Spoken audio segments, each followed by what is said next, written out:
moja aliwahi kuwa gumzo wakati fulani, akawa sababu ya watu wenye uwezo wa kucheka, kukejeli na kudhihaki kwa kila namna walioweza wafanye madoido yao. Lakini ghafla kukasikika mlipuko wa kilio, kila mtu akiomba msaada pale safina ya mzee huyu ilipokuwa ikielea, na kilio chao kilikuwa hivi: fungua mlango tuingie, fungua mlango tuingie, oh, fungua mlango tuingie, fungua mlango tuingie, fungua mlango tuingie, fungua mlango tuingie. Wakati wa jamvi linakunjwa. Haleluya.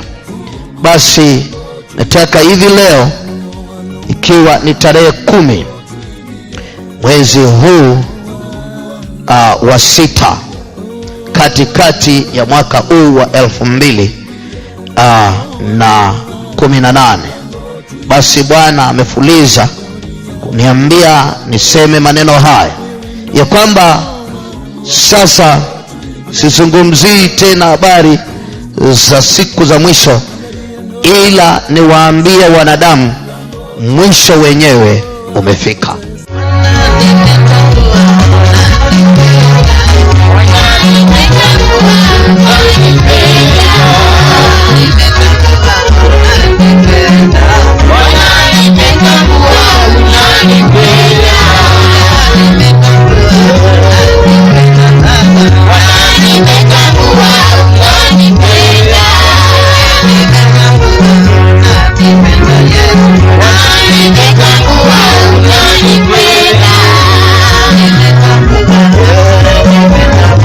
When I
Twende kumwabudu Bwana.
Yeah.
Tulie sasa.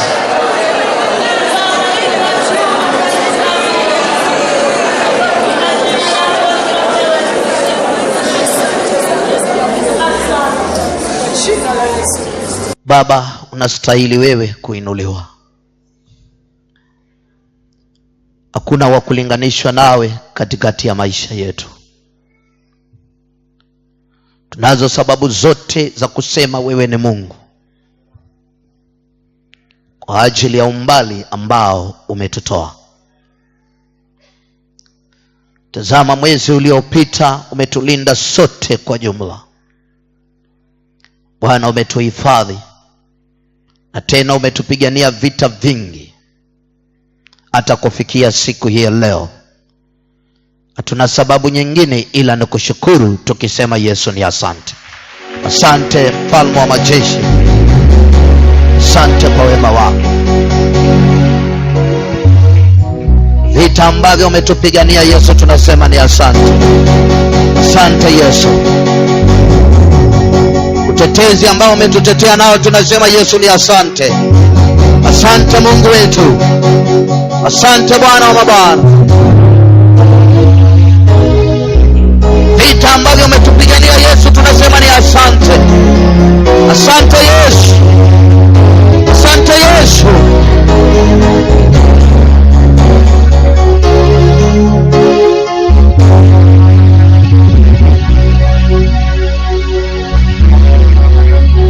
Nani awezaye kufanya kama wewe?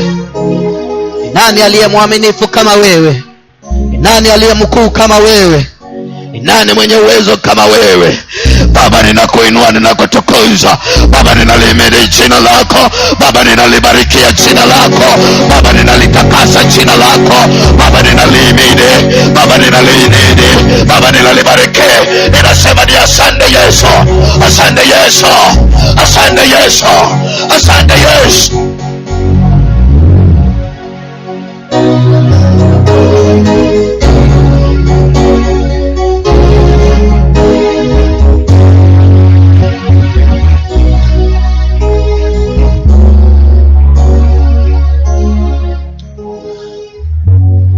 Wewe ni Bwana wa vita. Wewe ni mwaminifu. Wewe ni kimbilio. Wewe ni tumaini. Wewe ni ngome yetu. Wewe ndiye Mungu wetu. Wewe ndiye unayetusamehe. Wewe ndiye unayetutetea. Oh Baba. Oh Yesu. Tunakushukuru leo. Tunasema ni asante Baba. Asante Yesu. Asante Yesu. Asante Yesu.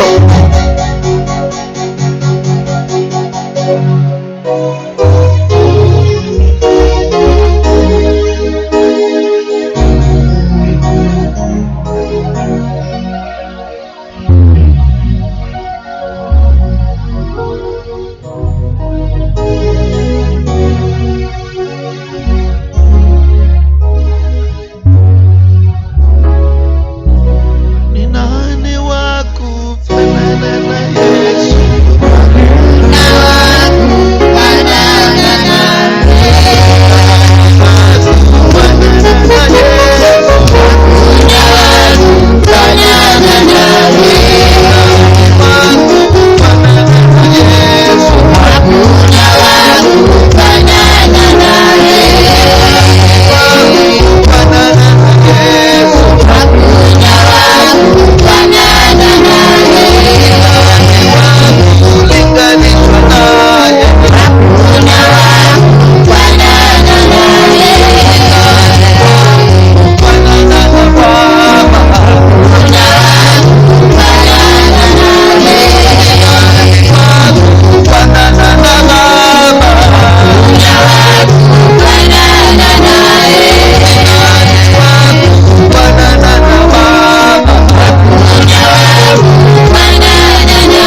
umeshinda mauti, umeshinda shetani, umeshinda mapepo, umeshinda jeshi lote la giza. Nani wa kufanana na wewe? Tunasema Yesu ni asante. Asante Yesu, asante Yesu, asante Yesu, asante Yesu.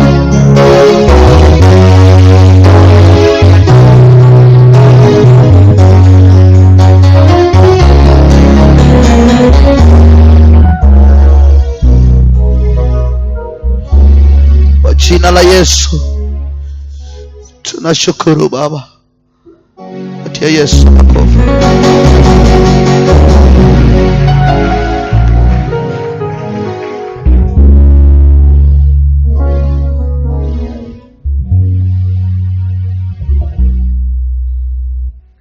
Kwanza pokeeni salamu kutoka kwa watu wa Nairobi.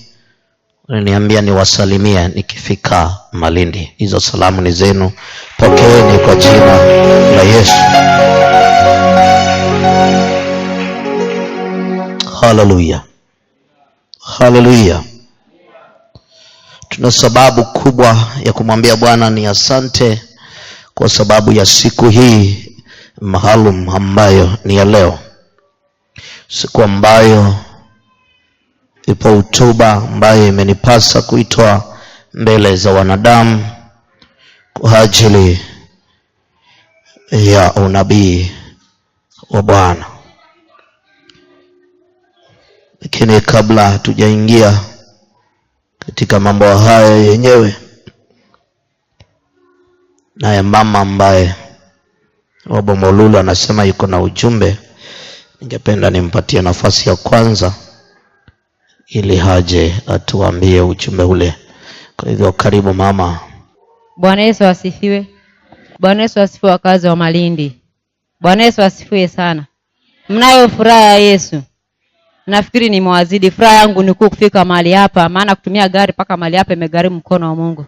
Bwana Yesu asifiwe sana. Nina ujumbe mbili kwa ufupi, mtanisikiza. Mtumishi atawaambia maana yake, siwezi jua.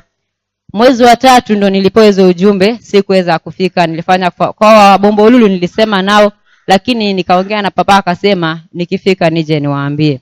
Ujumbe wa kwanza nilionyeshwa na hubiri injili kwamba elimu si mpango wa Mungu kule ninakokaa. Baada ya kuwa nimehubiria akasema, na je watoto wako unawapeleka wapi? Nikaambia wanaenda kusoma Biblia. Bwana Yesu asifiwe sana. Ghafla nilipokuwa nimwambia ile jambo, naonyeshwa na achana na wapendwa, nikaona dragon na yule dubu wa majini. Huyo dragon anampiga dubu wa majini akimwambia, kwa nini hii siri imetoka? Na ilikuwa ni siri baina yetu sisi wawili. Huyu dubu anamwambia, mimi sijui nani ameitoa. Anamwambia, ni wewe, maana wewe unaishi karibu na hawa, umewaambia vile nilikuwa nimepanga kuwatendea. Wakawa wanapigana, nikaamkia hapo. Huo ni ujumbe wa kwanza. Wa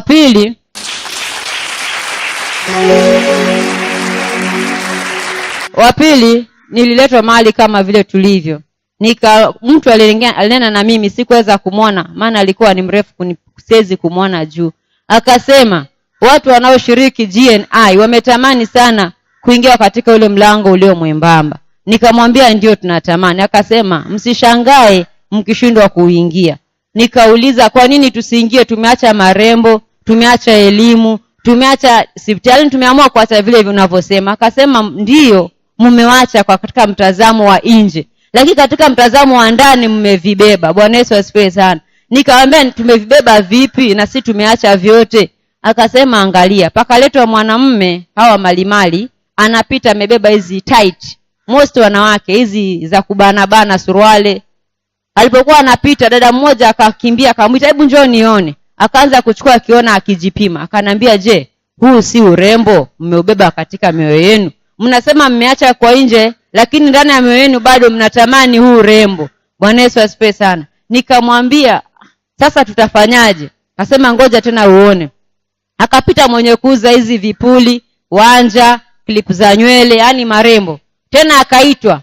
Tunamwambia ngoja tuone. Tunamwambia tutachukua. Yani tunampatia promise kwamba apitie tutachukua. Tukaambiwa, je, huo si urembo? Bado mko na urembo, tutoeni urembo, ule mlango tukapate kuupita. Nikaambiwa, angalia vile mnanyoa. Mkinyoa nywele mnafanya cut. Mnatoa uso ukae mzuri, mnafanya cut. Wanaume nao wanapenda kunyoa kiacha sehemu kidogo katikati. Huo pia bado ni urembo. Mnatoa hizi malaika za uso, mnataka uso smooth. Bado huo ni urembo. Kwa mataifa wanaufanya ni urembo. Je, kwa mteule ulikataa urembo bado unaufanya? Si ni urembo bado huo? Mungu anasema ule mlango ni mwembamba, tutaupita tukapate kuyavua.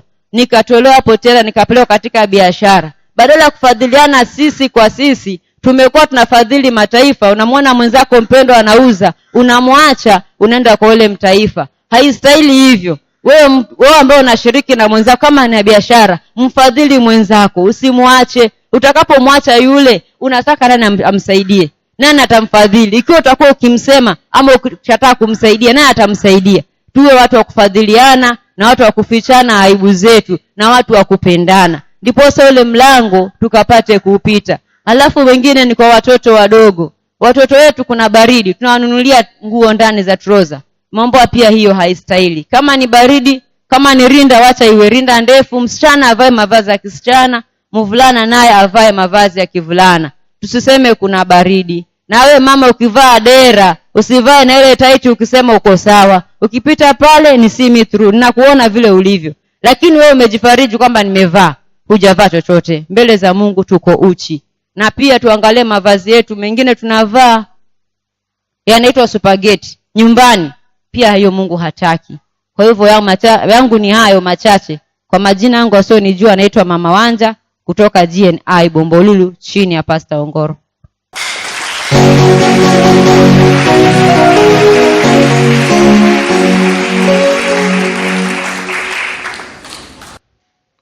Kama unataka kuingia mlango ulio mwembamba, hakika yake utajirekebisha.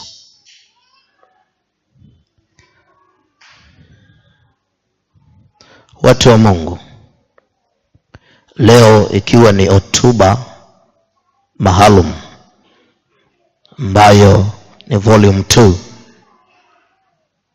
sikuwa nimetarajia ya kwamba itatokea nafasi nyingine kama hivi na iwepo tena Hotuba Maalum. Lakini Bwana alikuwa amekusudia mambo hayo katika siri yake. Hatimaye wakati ulipofikia, yeye ameniwezesha na amenishauri ya kwamba nitoe hotuba hii mbele za wanadamu. Haleluya. Haleluya. Tuko pamoja. Na ni vizuri kwa waliotoka mbali, Bwana azidi kuwatenda mema, maana mmekuja ili tushiriki hotuba hii pamoja, ikiwa live machoni petu. Haleluya. Watu wa Mungu, ni muda mrefu ambao Bwana amenituma kwa habari za hizo siku za mwisho ambazo tumeishi kizazi hiki.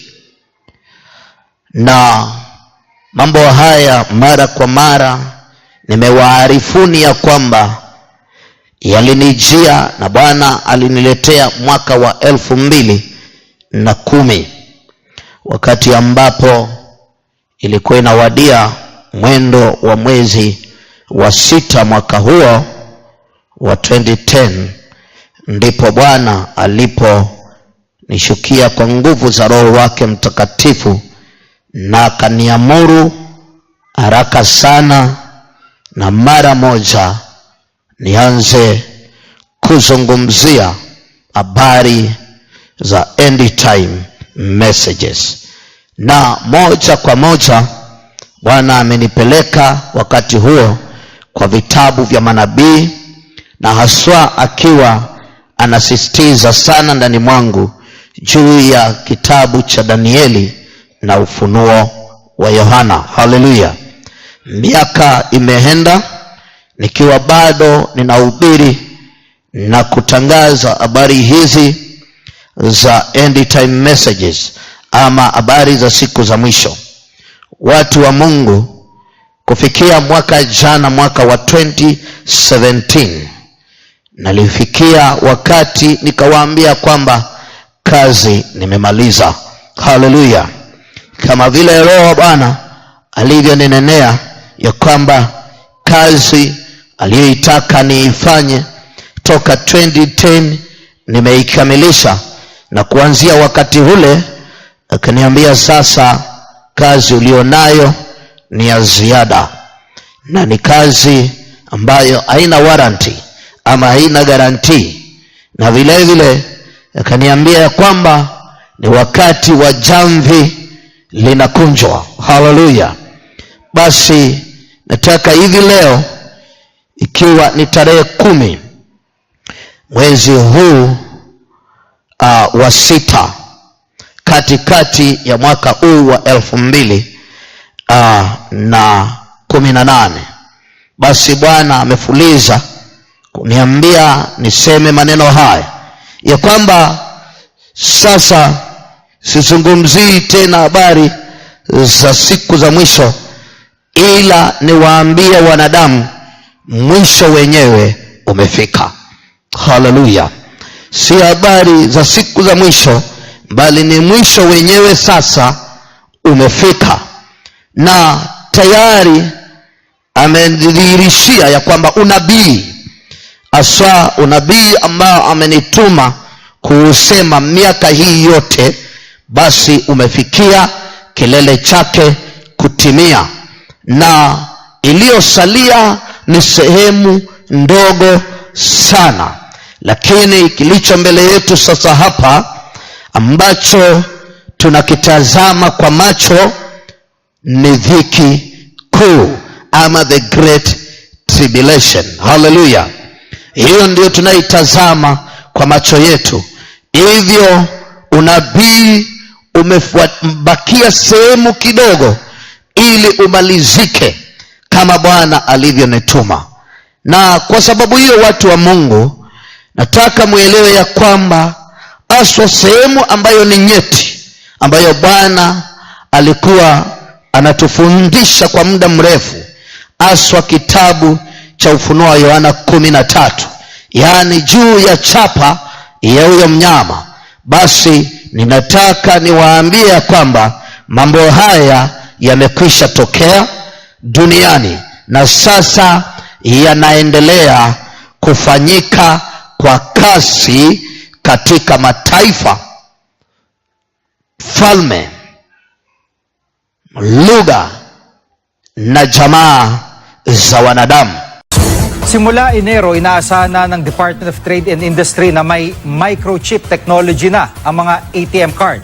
Nagbigay raw ng deadline ang Bangko Sentral ng Pilipinas sa mga bangko sa pagsapit ng Enero. Na pagsapit ng Enero, dapat EuroPay, Mastercard, Visa microchip technology na ang gamit ng mga ATM card.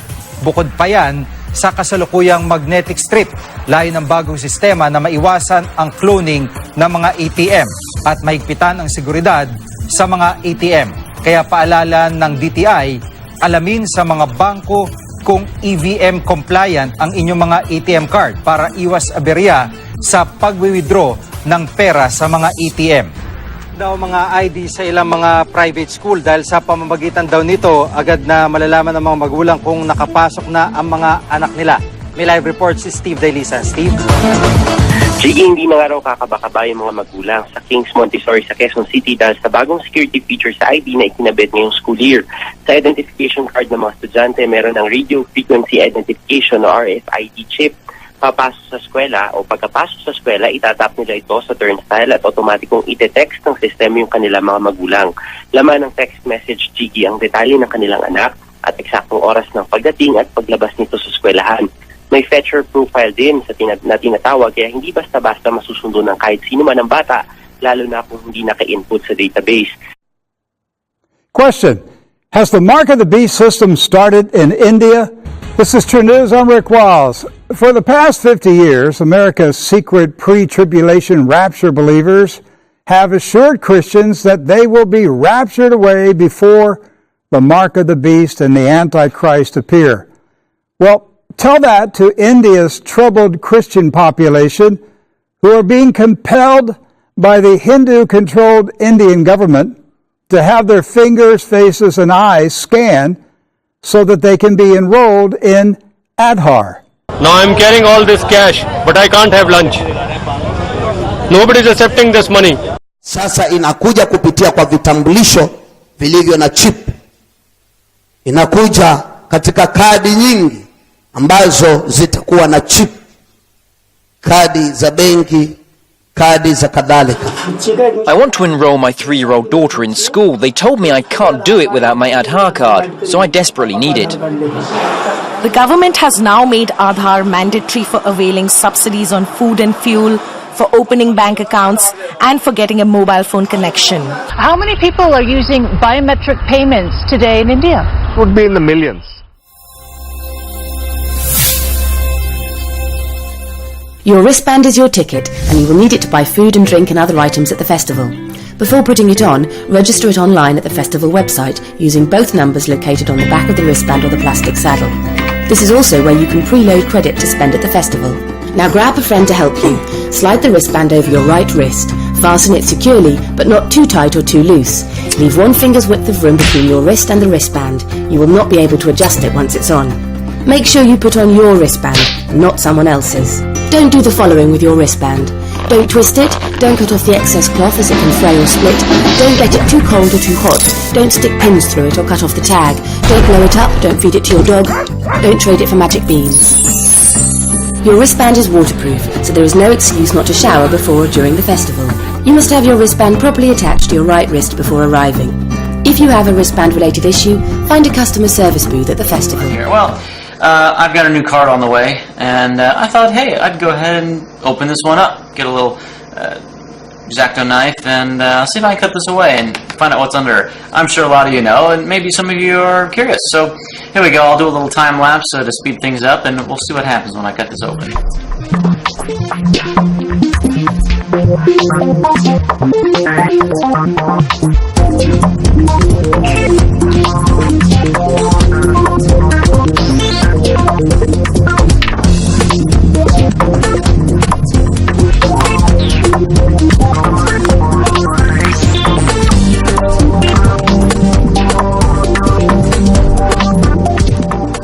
Well, there we go. There's the first part. Regular RFID chip. Well, not like your rice type style you see embedded in people. I'm no RFID authority, but I've seen a couple of them. As you can see, it's a simple rectangular chip. Looks just like your smart cards almost, actually. I get those are usually round, but there's some wires. I'm assuming maybe an antenna of some type. Something that's sticking up right here. You can don't know if you can see it right there. As you can see, it's not exactly under the picture. They vary. Missed this one a little bit, but let's see if I can dig a little further.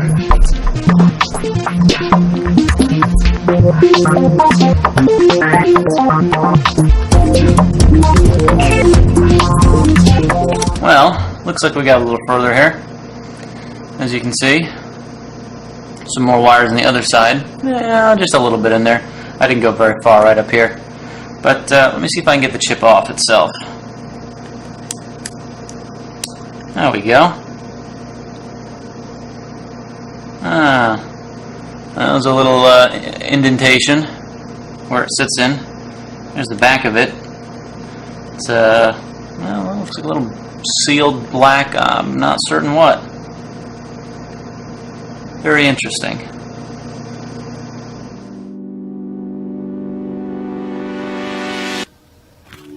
I ran out of cash. I went to all these banks to get cash, and there is none left. The ATMs are not even working. Here in Zimbabwe, the government screwed up the economy, but the people found a way around it. Your phone. This is my new wallet with eCash, and it works better than my old one. You can pay for parking with your phone, street vendors with your phone, highway vendors with your phone. Do you take EcoCash? Yes, I can. And even the homeless, I helped with my phone. That's incredible. Goody, thank you.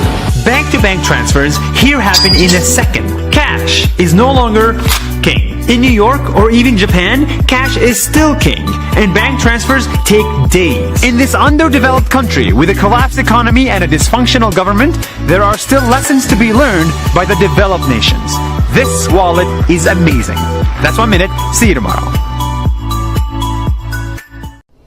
What's up, guys? I ran across this information this morning. It's pretty interesting. These people are walking around preaching the gospel in the Philippines and happen to run upon these two people, and they knew all about this chip because they said supposedly in the rural areas, not all of Philippines, but in the rural areas, that the government's been forcing this chip on them. And what's interesting, you ought to hear what they say about when some people get the chip, what happens to them. Like some of them become zombies and just all kind of stuff. It's pretty crazy. Whether it's true or not, I looked it up and I put the link in the box where I found it. But I mean, it looks reputable. I mean, it's a pretty interesting article, or not article, but interview. Gulat nga ako nung nakita ko to, yung ang 666 sa isang sistema ng pamahalang pangdaigdig. Doon talaga sa amin, nangyayari na talaga to, 666. Yung mga tao, nasa baba, nagsigakyatan yan sa bundok, gawa ng hinahabol kami ng mga yung mga simbolo na nga ganito, mga 666. Lahat ng mga tao yan, bawat mahuhuli, meron silang tinatatak na parang bigas lang siya tapos sa loob dun talaga, makikita mo talaga, bawat ng nila dito, may simbolo talaga dito sila, 666 dito sa kaya simula noon, lahat ng mga tao dun sa amin nagsigakyatan sa bundok, yung iba lumuwas na rito. Taga saan po kayo, kuya? Yung talaga namin Negros, Cebu. Sa Negros, yung probinsya ko. Yung asawa ko taga Cebu. Doon kami nagkita-kita sa Cebu, gawa ng nagtrabaho ako ng baker, panadero. Doon kami nagkita-kita. Yung sa ibang mga tao na kagaya niya, wala pang kaalaman sa ganito, sa ngayon pa lang, masasabi ko talaga itong simbolo na to ay totoo talaga. Once na natataka na kayo rito, ang ibig sabihin niyan, mamayari na kayo sa sa tawag nito yung sa kanila. Sabi mo, kuya, yung 666 nakalagay mismo dun sa Oh, nakalagay mismo sa maliit na parang bigas. Nakalagay mismo siya. Dito na sa tapos once na iturok to sa'yo, naturok na sa'yo, no? Oo. Tapos pagturok sa'yo, dito lalagyan ka pa dito. Lalagyan pa din. 666. Oh. So meron tao mga nakalagay na sa noo. Oh, itim. Itim. Kaya yung iba, yung parang tato. Malaki. Ganyan, magtakbuhan kami, no? Oo. Kitang-kita po. Once na mahuli na yan, 66 yun, yung parang wala ka ng malay. Once na natatakan ka na. Kasi ka na nila kumbaga pag sa ka na, hinawakan na nilang yung compute sa'yo kung bawat yung iutos nilang masama sa'yo, ginagawa mo. Parang robot. Parang control ka na nila. Na once na ganito sabihin, yan, gawin mo yan, patayin mo yan, ganyan, makaya mo na kasi kontrolado ka na nila kung ano. Ngayon po ba, nabi pa rin yun? Oo, balagi yung umano sa amin doon. Kuya kayo, tagasan kayo? Doon din? Santa Catalina naman. Santa Catalina? Oo, sa siya, magkaisang lang kami na. Bayawan ako, Santa Catalina siya. Isa lang bayan namin. Tapos Santa Catalina. Kasi nauso talaga sa amin yan. Kasi sa amin, live yun Live talaga yun. Alas 6 pa lang ng umaga, hapon. Yun, sobrang takot namin. Nagtatago kami, sarado na yung bahay, Wala ka rin magawa, siyempre marami sila, di ba? Lalo na kung sila. Napasok po ba yung bahay? O siyempre naman. Hindi talaga, talaga yun, bali, kunyari yung bahay mo. Pasalamat ka, yung bahay mo, talagang simentado, hindi mabubuksan, lalo na kung yung bakal yung pinto, yan, hindi ka mapapasok. Paano po pag hindi ka nagpalagay? Alam mo na kung anong kalalagyan sa'yo. Oo. Siyempre, alam mo na kung ano ibig sabihin ng may kalalagyan ka. So, papatayin? Papatayin. Kuya, kailan pa nag-start to? Tagal na. Nag-edad ako nun, 7 years old pa lang. 7? Tagal na kaya yan sa amin. Matagal na to nangyayari sa amin. O ilan taon na ako. Ilan taon ka na? Yung presidente, Sino presidente? si Irap. Si Irap pa lang? Oo, si Irap pa lang. Irap pa lang ba? Sira pa lang yun. Alam ko, sira. So madami na pong nakatatakan yan. Marami na ito nangyayari sa amin talaga. Oras na matatakang ka dyan sa mga ano na yan. Wala nakalagay talaga 666 na nakalagay dito sa mga. Parang tato nga. Oo, tato talaga yun. Saka iba yung mga mata nila talaga. Kasi maliit pa kasi ako nun. Bali, tanda-tanda ko nun kasi. Bali, ano ko lahat ng taong pag oras na makikita nila. Oo, ganun. Sa pilitan talaga. Sa pilitan yun. Pag oras na hindi ka magpalagay, may kalalagay. Papatayin ka. Di bali rin na mapatay ka na lang kaysa sumanib ka rin sa kasamaan. Yun nga yun. Kung ayaw mang gusto nila din mamatay, siyempre sasanib na lang sila ron, di ba? At least, ganun na rin yun. Namatay ka man, hindi ka nakasama sa balak na masama yung gawain. Tundok na rin kami nanirahan. Kasi nauso talaga sa amin yan. Sa mga ano lang yan, sa mga, sa amin, tawag sa amin, pasyalan, no? Tulad nun, mga baybay, mga medyo maliblib. Yan, ganyan. Yari, barangay, kasi dito sa Maynila, wala kasi kang makikitang medyo maliblib na kabayan. So sa maliliblib na lugar lang po ba kakaganyan? Oo, siyempre, sino naman ang sa kanila maraming tao, di ba? Siyempre, kuyogin sila ng mga tao, ang dami na yan. Magano sila, yung sampilitan silang gagawa, yung sa mga medyo maliblib. Patago rin kasi sa kanila, patago. Kunwari, nakasakay silang ganyang, kutsi, mamaya, pero makikita ang tao, bigla hintuan. Kukunin na. O, siyempre, makikita mo talaga yun.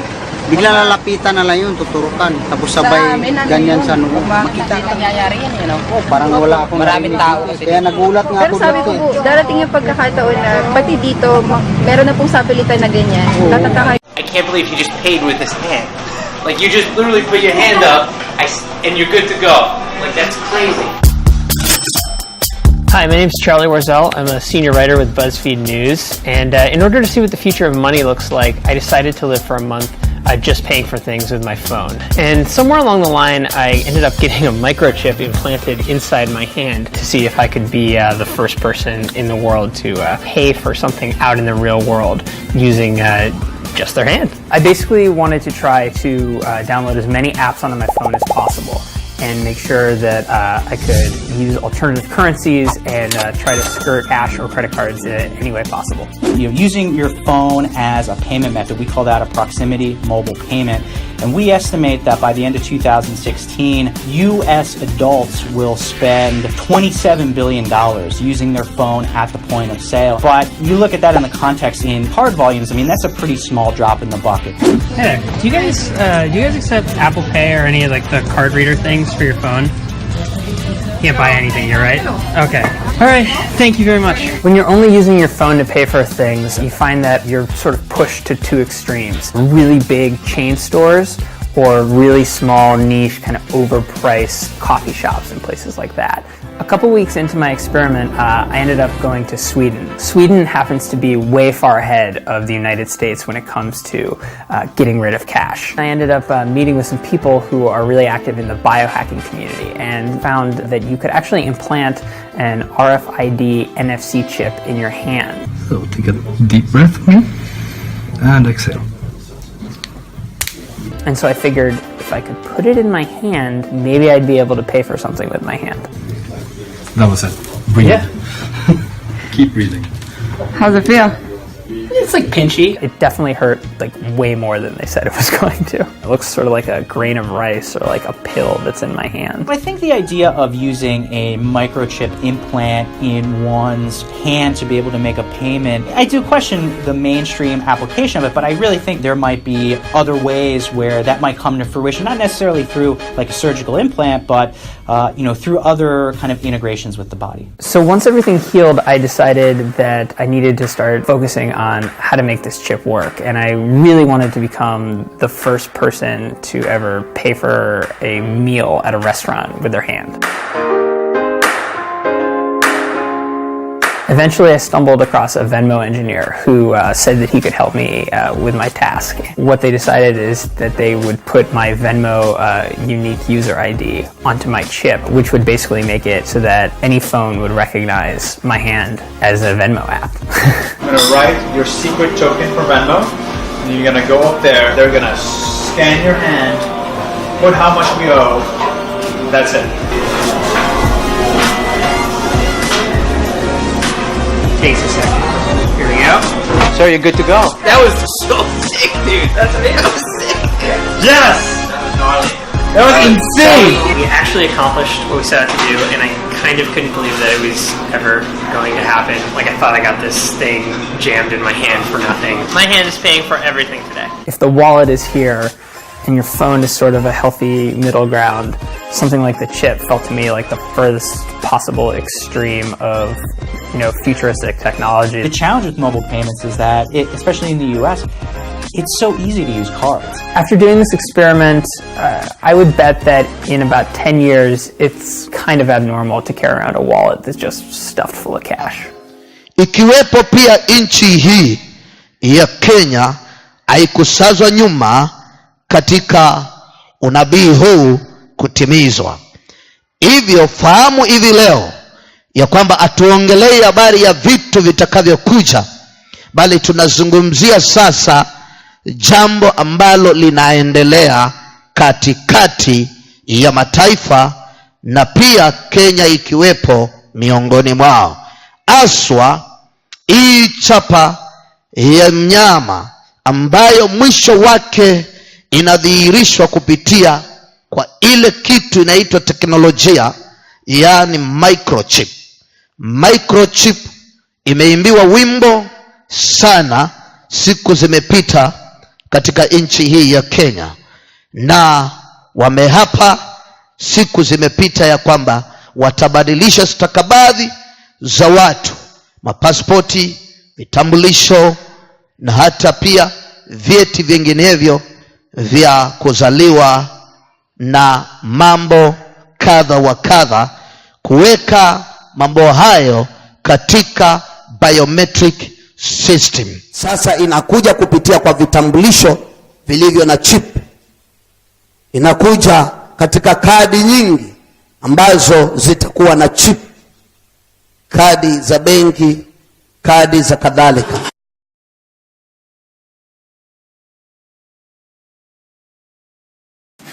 Thank you. Thank you. Thank you. Thank you. Now, Maalum Shuttles, a public transport service provider, has launched the cashless system dubbed Safari Card. The card that will enable travelers to pay for their fares electronically is aimed at curbing corruption and other economic crimes associated with public transport. The launch comes a year after a similar rollout by the National Transport and Safety Authority failed after stakeholders refused to embrace the technology. Maalum Services Chairman Joseph Njoroge said the new system will help redeem the image of the public transport sector that has been termed as one of the most undisciplined. Kila siku kwa basi moja unaiweka tu pesa yako pale unaitumia. Iwapo unaweza kuwa kuna cash kwa ile card, unalipa tu na cash, lakini ina earn wewe point bado. Ukiwa na hiyo card yako unapatiana kwanza, inaswapiwa, and then unalipa na cash na ina earn wewe point. And I think if you have this cashless system up and running, I think you should make it even slightly cheaper than what they use at the moment. Or you earn real points whereby if you travel 3 or 4 times, you have one free. Hotuba is artificial intelligence to answer your questions on sexual and reproductive health. Think of us as Scotana for sexual and reproductive health. Our value right now lies in businesses in sexual health and automating their customer support, because right now their staff is overwhelmed. For businesses in sexual health, we understand that getting overwhelmed by questions of sexual and reproductive health from their clients, and they can't just expand the team for customer support. It's not a direct revenue making activity.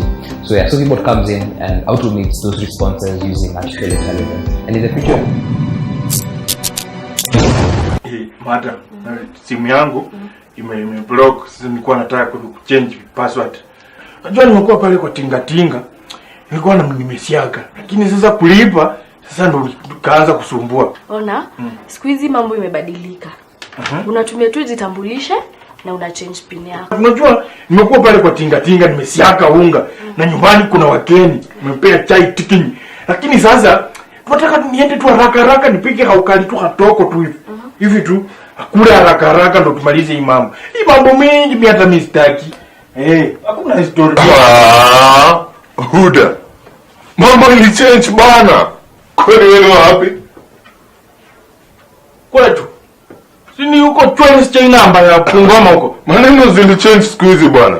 Madam, naweza change password yangu into voice password? Unaweza change. Ndio come to change. Ni sawa. My name is Chinedu Okafo Okonkwo Mazekwe. Correct. Rudia. My name is Chinedu Okafo Okonkwo Mazekwe. Correct. Madam, fanya hata hii yangu nitengeneze. Shida we change. Vile amefanya mimi. Hivyo tu. Majina yangu ni Wambu mulimo hobeka kisipangale kwa mkingi nyimu kwa lo kukurecho Paulo Rukongo kwa mecho LSJ number kuka Tixon Daniel Kitui. Omwana mwalo mwana mwitu tot. Vubi.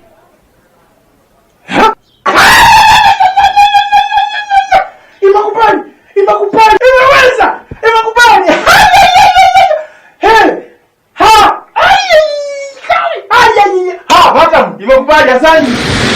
In June last year, the National Oil Corporation launched the Mwananchi Gas Project on a pilot basis in Machakos and Kajiado counties. The project, an initiative by the government to bring down the cost of LPG to 5 million low-income households at a cost of 6 billion shillings, however stalled 6 months later. It didn't quite work out the way we wanted. There were in some areas where people who could afford to buy a cylinder at the normal price became beneficiaries. This prompting National Oil to outsource a new digital system working with data from NSSF, NHIF and the registration of persons to authenticate the beneficiaries. Next month is when we start rolling it out again. The first round will be about 400,000. But ultimately, once the whole project is done, about 5 million. If we can roll out fast enough on the LPG, then we can debunk the myth about kerosene and then put up the taxes on kerosene. The project will see beneficiaries acquire a 6-kilogram gas cylinder at 2,000 shillings, well below the prevailing market rate of close to 5,000 shillings. According to PS Kamau, the new system will offer beneficiaries an affordable payment option for the 840 shillings monthly refill. The government has allocated 13.6 billion shillings this financial year to support cash transfer programs for older persons, orphans, vulnerable children and persons living with severe disabilities, covering all counties. Now, the funds will also be used to finance the Hunger Safety Net program targeting the most poor and vulnerable households in 4 arid counties: Turkana, Mandera, Marsabit and Wajir. Siku zinakuja ambapo kwa chip radio frequency identification device katatumika, na tayari introduction yake sasa inakuja kupitia kwa vitambulisho vilivyo na chip. Twende kwa usafiri. Mwenye gari 6 character code, abiria 6 character code, dereva 6 character code.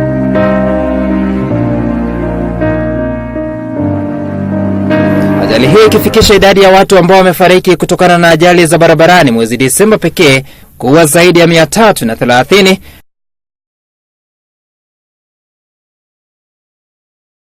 They linked to a positronic operating core.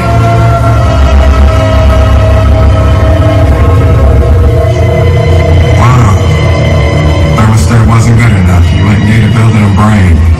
She was actually Lanning's first creation. She. That's a she. Definitely need to get her more. Virtual Interactive Kinetic Intelligence. Vicky. Good day. Vicky designed most of Chicago's protective systems. I have decreased traffic fatalities by 9% this year alone. I have decreased traffic fatalities by 9% this year alone. Oh, thanks.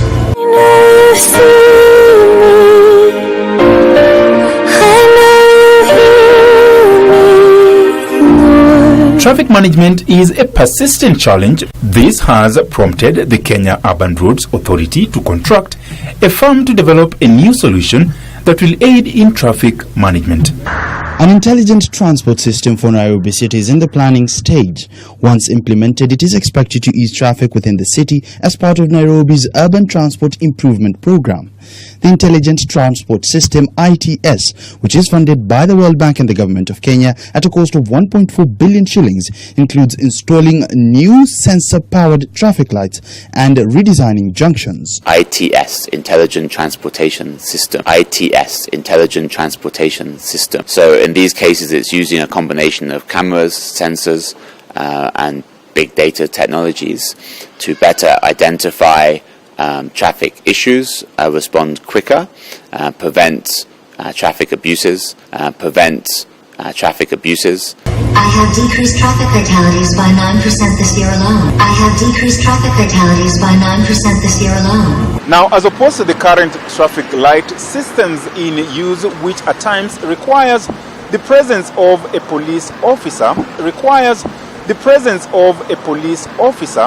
the new ones come with motion detectors and cameras.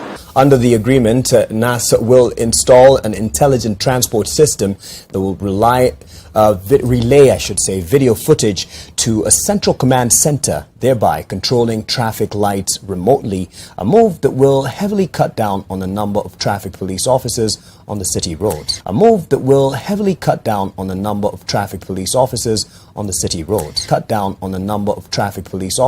Are consumers around the world ready for staffless stores? In China, Alibaba unveiled its unmanned Tao Cafe in Hangzhou on Saturday, while retail giant Wahaha has pledged to open 100,000 staffless convenience stores with artificial intelligence within the next 3 years. Amazon wants shoppers in its Go stores to be able to walk out without scanning or physically paying. Instead, its computer vision and sensor technology will know what you've decided to take and will simply bill your Amazon account shortly after you've left the shop. Motor vehicle owners in the country are required to acquire a new mandatory National Transport and Safety Authority sticker and will contain overt and covert features of the vehicle. This include the car model and the make, the chassis number, and the registration number and details, owner's details. Notice for the introduction of the radio frequency identification chip. The radio frequency identification chip was contained in the implementation of the traffic rules. July 1st is when everyone else is expected to get this chip. Are we calling it a chip in their cars? Basically, we are calling it that identifier. Pelio Kipsang exuded confidence in the Nemesis system. The data will be processed. Biggest one that is the generation of the unique personal identifier.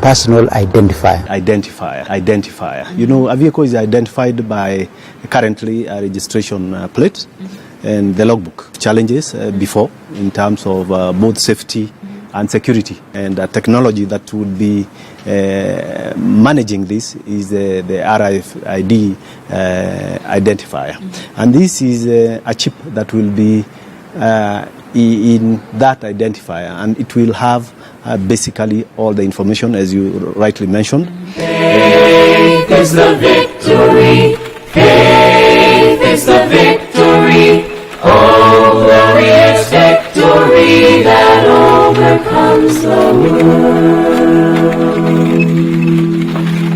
Encamped along the hills of right, ye Christian soldiers rise, and press the battle ere the night shall veil the glowing skies. Against the foe in vales below, let all our strength be heard.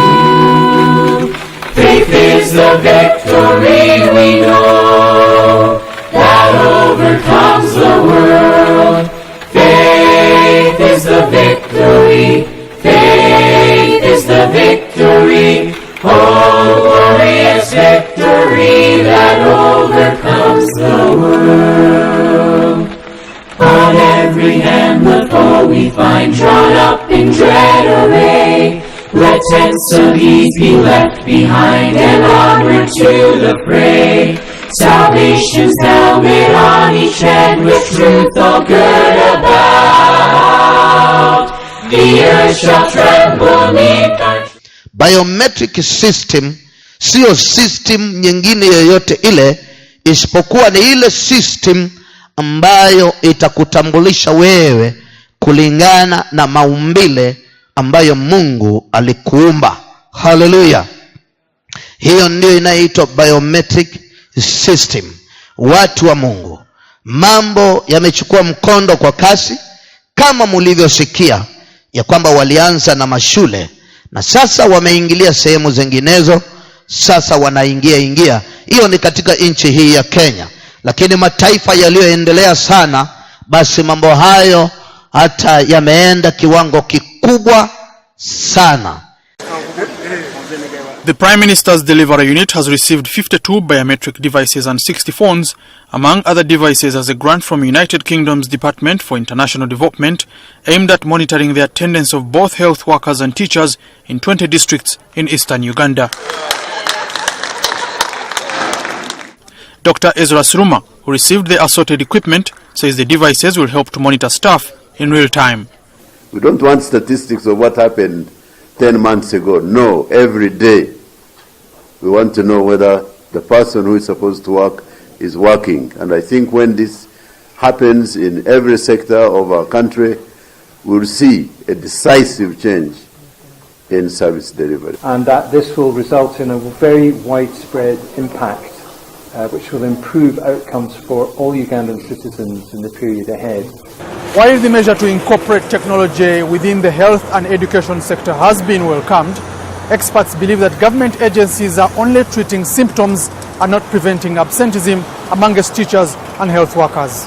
Therefore, I think it needs to be a fair system, not necessarily policing, but creating incentives for health workers to come to work early, to leave work in time, but most of all, when you are at work, how productive are you? I think this is the bigger question. While electricity to power the devices still remains a challenge in hard-to-reach areas, officials from the Prime Minister's Delivery Unit say that even before the introduction of the biometric devices, an ongoing campaign to eradicate absenteeism had recorded an improvement in health workers' presence in the 20 districts to 88% by the end of 2017.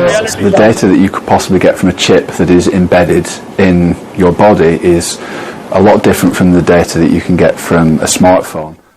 Kadude kadogo kaliko na nguvu ya kutumia umeme, teknolojia ya sasa katatumika. But if you did not think that the process has already started and that they're actually doing this, see for yourself. It's hosting a chip day party. I got it. I can't look. I can't look. Needle is in. Chip is in. Bingo. Not very much blood at all. Patrick, how'd that feel?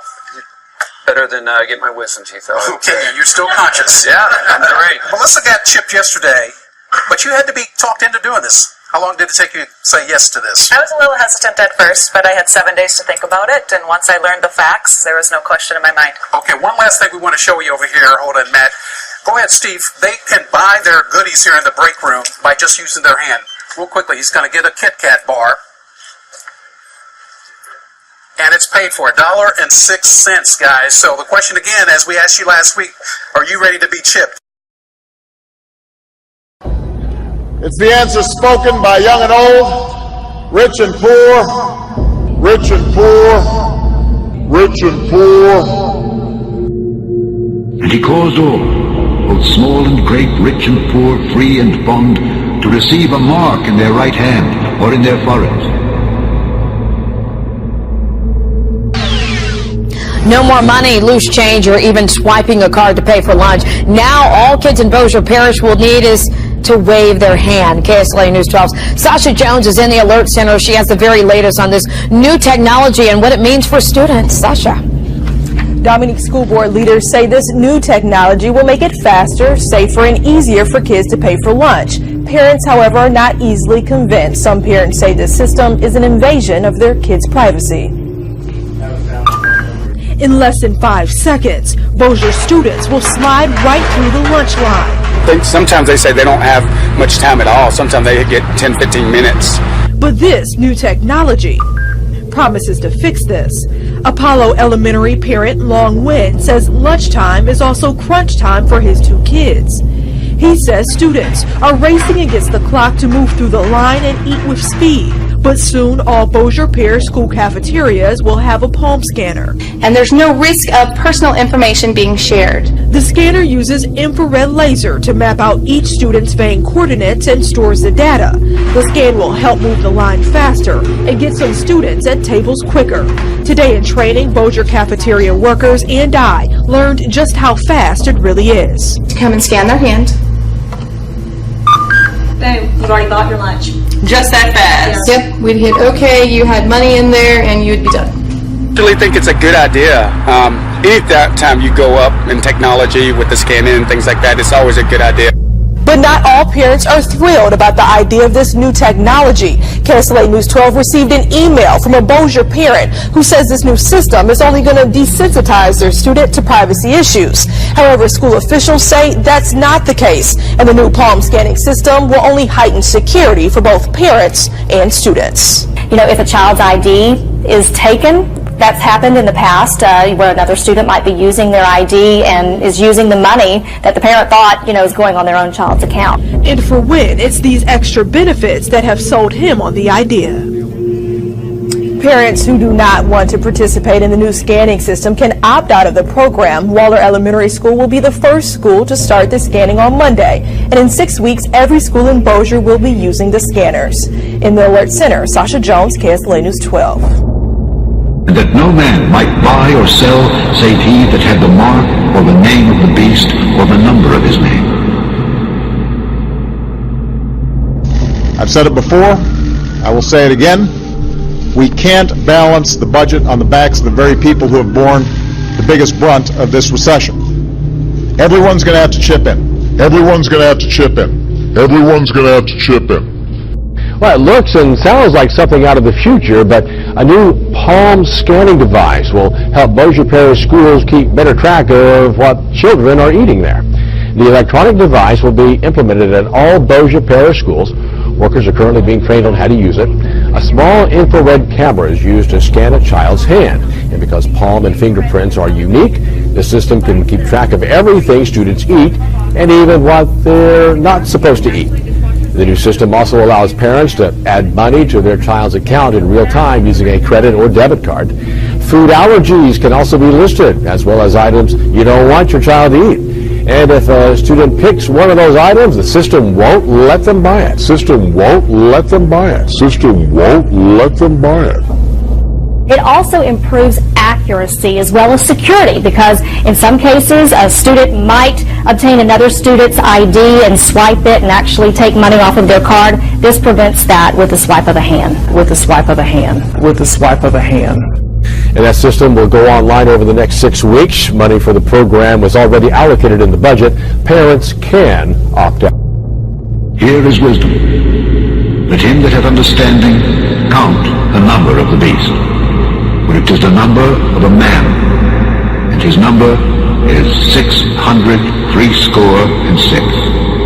Right, it's time now for Focus, and today we have a report on the facial recognition boom in China. The technology is used for all sorts of things, like opening doors and even ensuring that everyone using a public bathroom gets the exact same amount of toilet paper. It's hailed as progress, but also poses ethical questions, particularly in a country with 170 million surveillance cameras, and that number is set to more than double in the next few years. Pierre-Philippe Berson sent us this report. The Temple of Heaven is one of Beijing's most popular tourist spots. Several meters away from it, there's a new attraction, the public restrooms. To get toilet paper, tourists now have to stand facing this facial recognition dispenser. The rule is simple, no more than 3 sheets per person. The machine recognizes individuals trying to get more.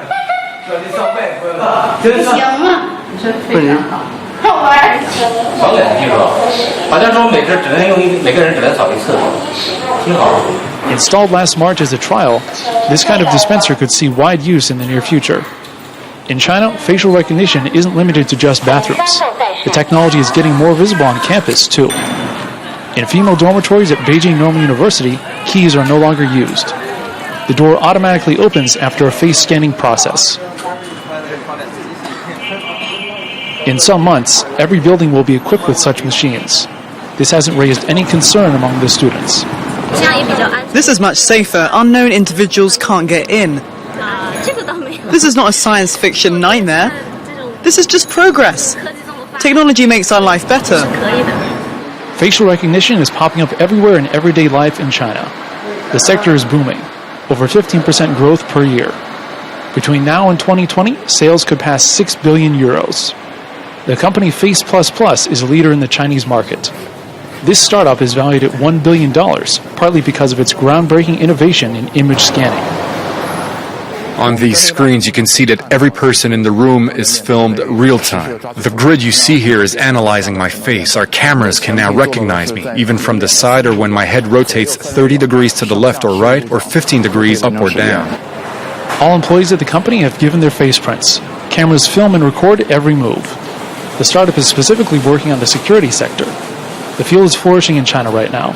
There are over 170 million cameras all across the country. With the coming of the IC3 Center has been a game changer for us. He is allowed inside the IC3, the nerve center of police operations in Nairobi and Mombasa.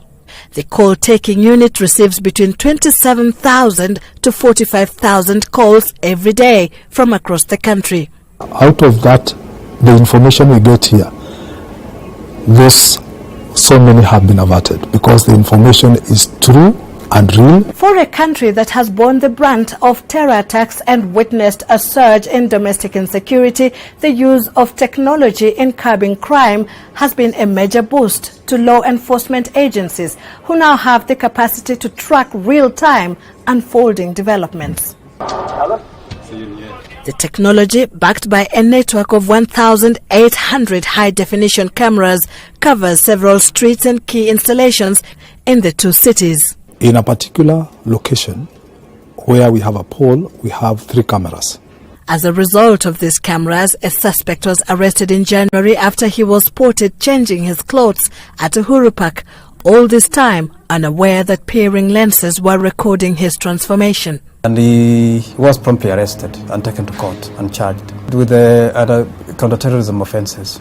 We are able to focus on the preventative side to prevent crime from being committed rather than having to show up when something has happened. The Antichrist may not yet have made his appearance on the world stage, but the system that he will use to keep tabs on each and every human being is already in place and growing more sophisticated with each passing day. We've been telling you for months now about the growing power of the big tech companies whose brand of surveillance capitalism has come to shape our politics and culture in ways that many people don't perceive. Tonight we want to give you a very specific example of that. It's both a look into the near future and a terrifying illustration of the control these companies seek over our daily lives. We recently reviewed several patents filed by Google.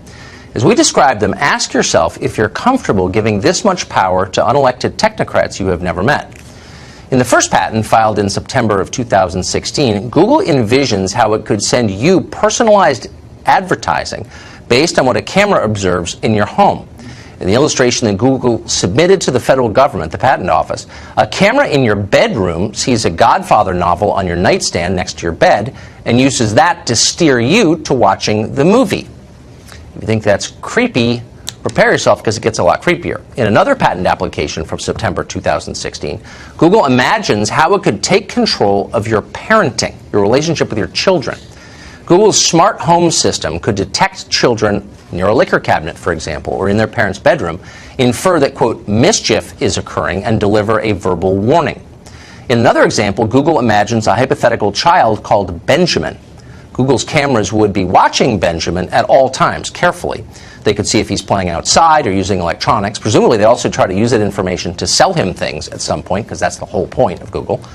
The same patent also discusses how the smart home could coach families on, quote, areas of improvement. For example, if a family doesn't spend enough time together, eating together, in Google's estimation, Google might scold them and suggest that they set a goal of eating more often together. That is Google's description, not ours, by the way. We contacted Google for comment on this, and the company, and we're assuming it was a person and not a robot, replied this way, quote, "We file patent applications on a variety of ideas that our employees come up with. Some of those ideas later mature into real products or services, some don't." In other words, don't worry, we're not spying on you yet. We just have the patent for it. Last night, in an exclusive investigation, we showed you 2 patents that Google has filed for. They show the company's willingness to stick a camera in your bedroom and spy on you and your children, and then, of course, use that information to sell you things. That's how surveillance capitalism works. But currently, Google doesn't have a camera in every bedroom or every home. It does have a phone in millions of people's pockets, though. And the question is, how much information is Google getting from those phones? We put a couple of our smartest producers on this, and then we send Fox News headlines anchor Brett Larson out to investigate. Watch. We know that Google is tracking us. We agree to it when we set up our phones. So we wanted to figure out what exactly Google is learning about us throughout the day. So here's what we're going to do. We have 2 identical phones. The only difference between these 2 phones is this one is in airplane mode. Both of the phones lack a SIM card, and they haven't been set up to access any Wi-Fi networks. So for all intents and purposes, these phones have no connection to a data network. We're going to keep them with us throughout the day. And while I travel around D.C., we're going to figure out just what Google is finding out about me. Our first stop, Sim's convenience store, just outside our Fox bureau, for a quick coffee. From there, we took a walk to the Capitol and took a quick walk around the Senate office buildings, and then decided to hop in a car and head around town. Hello. We're going to the Children's Hospital, please. To run our tests, we had to do more than walk the block, so we took a tour around our nation's capital. First, due north to the Children's National Medical Center Hospital, then west to St. Albans School and the National Cathedral. Our tour around town was a 14-mile journey that lasted more than an hour. The entire time, the phones had no access to the internet. Oh my goodness. Not a Wi-Fi connection and not any cellular data service. It almost seemed quaint to assume that Google wouldn't even be able to collect data on me. Let's head back to the bureau, my friend. That church is beautiful. Google's business model is simple. Collect data on its users and then use that data to sell targeted ads. It's a business model called surveillance capitalism. But does that critical data collection work even when your phones aren't connected? So we're back here at our Fox Bureau in D.C., and we've got both of our phones exactly how we left with them. The only difference, really, I snapped a couple of bad selfies at the National Cathedral. But otherwise, they have stayed in my pocket for the entire day. So let's find out what they know. This is our man-in-the-middle device. It's basically a Wi-Fi network that these phones are going to connect to once we turn their Wi-Fi on. It's going to pass data through it on the way to Google. But on the way, we're actually going to get a copy of the same data that Google's going to get. We'll be able to decrypt it and then find out where we've been throughout the day. Within minutes, the numbers rolled in. The phone that wasn't on airplane mode registered more than 100 locations, 130 activities, and even 152 barometric readings. As soon as it hooked up to our Wi-Fi, it transmitted 300 kilobytes of data straight to Google. The phone even logged our exact locations, tracking us all around town, the Capitol, the hospital, the school, and the cathedral. Now you may notice what's missing here is the exact route that we took, but it got that data too. It knows when I got out of the car. The metadata has a time log down to the very second, tracking everything when they think that you're walking, riding, and yes, even getting out of the car. Okay, so you're thinking, this isn't a big deal, I'll just put my phone in airplane mode. Yeah, we thought of that too. This is the other phone that we had with us that no SIM card also remained in airplane mode the entire time. Let's see what kind of data it captured. The phone with airplane mode activated actually logged more locations and activities than the other phone, and it also transferred hundreds of kilobytes of data to Google as soon as it was activated. The only thing that's missing from this map is our stop at the Children's Hospital, but it still knows we were there. There it is. Exiting vehicle, 100% accuracy. Through complicated user agreements and free software, Google gets users to sign away their privacy for nothing. They're even following you in the places that most people would expect total privacy. Government buildings, a children's hospital, a private school, a church. Every move you make, every step you take, Google is watching you. For the first time ever, machines will track foreign travelers as they leave and enter the United States. But these machines aren't just tracking people who are coming and going. They're also tracking human physical characteristics. Brigida Santos investigates tonight. Here at the Otay Mesa border crossing, the faces and irises of foreign travelers are being tracked using biometric scanning machines. Some people step forward, pause, and wait for the system to log them, while other machines do these tasks as travelers simply walk toward their destinations. Both types of machines are being tested as part of a pilot program aimed at figuring out exactly who is going in and out of America. If they want to exit the country at Otay Mesa, they will have to go through the process. They have the ability to turn around and not go into Mexico, but once they make the decision to leave, they will be asked to provide their information. Simply insert your train ticket and ID card, look into the camera, and in seconds, you're off. These blue facial recognition kiosks offer a quicker option for travelers to get on board their trains. 挺方便，方便。刚才用了多长时间？大概3秒钟吧。我觉得使用高科技会帮助我们的生活。挺快的，比以前快了很多了，挺方便的。Though still a pilot project, data from this station in Beijing shows that around a third of passengers at this entrance chose to use this self-service check-in.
Amazon Go is the latest effort by Amazon just to make shopping incredibly easy. When I was there, I got an early glimpse. Their vision for this is you walk in, you grab something, you walk out. You have this app called Amazon Go. It has a sort of QR code that you use to scan in when you get there. The gates open, you go in, you grab whatever you want from a shelf, and then you literally just walk out. And the way the system works is it tracks what it is that you actually take with you. Amazon didn't go into a lot of detail how they do this, but it's basically through using sensors that are in the shelves. They also have hundreds of cameras hanging on the ceiling. It basically just like tracks you in the store and you're linked to that account. I didn't have to interact with anybody. I didn't have to wait at all. There were no lines. It literally was just as fast as I wanted to shop, and then I was out of there. It's set up through your Amazon account in the Amazon Go app. So you can go in there after you've left the store and see your receipt. So the whole point of this is to make it very fast and convenient for you. Amazon Go's been in beta for the past year with employees able to visit. As of January 22nd, the public can go in.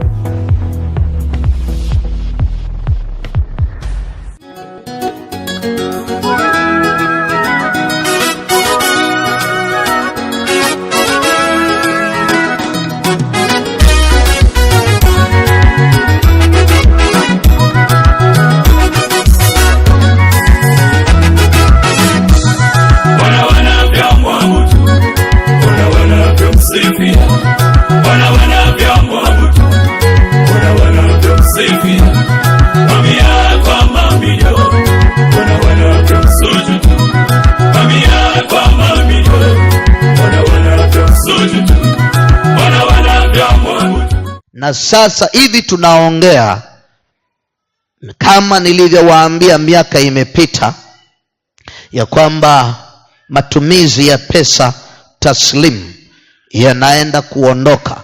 Basi usishangae ya kwamba sasa jambo hilo limeingia Kenya, na moja kwa moja wameanza kusukuma pesa taslim nje na kuweka mpango wa utumizi wa microchip ama kitu kinachoitwa cashless system.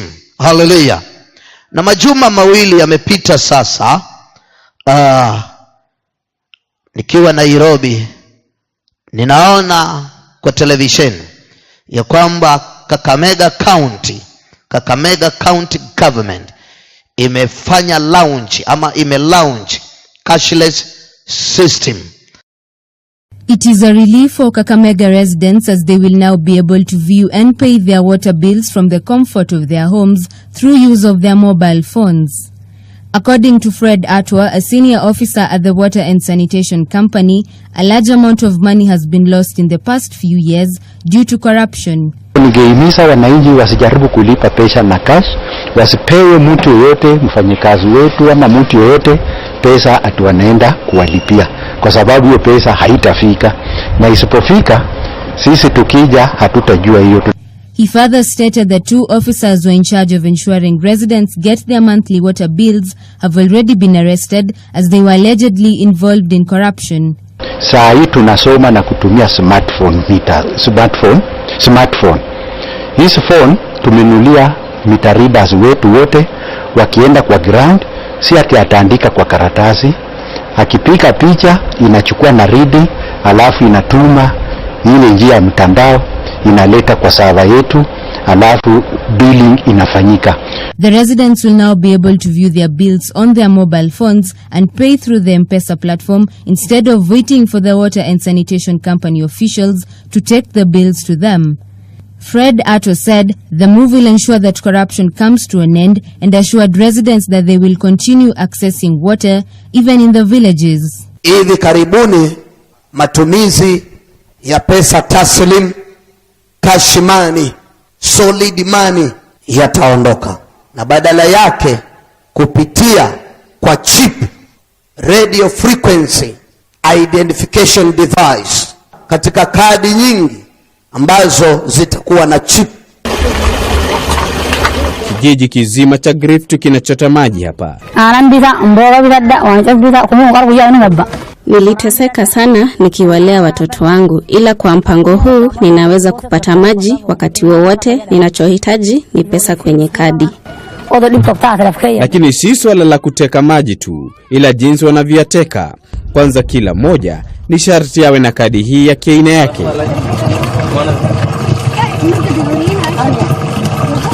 Kadi yenyewe huwekwa salio la pesa kwenye kioski hiki, ambapo utawapata wengi wamepanga foleni.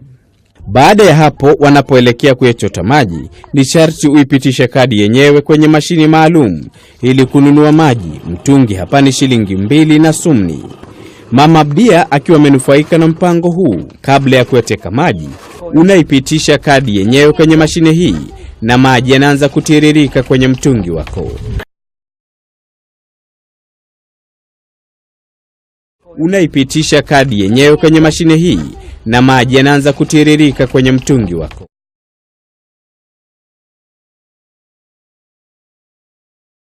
Now, Equity Bank has started closing some of its automated teller machines, popularly known as ATMs, as the lender shifts customers to alternative channels, such as agency and mobile banking, in a fresh cost-cutting strategy.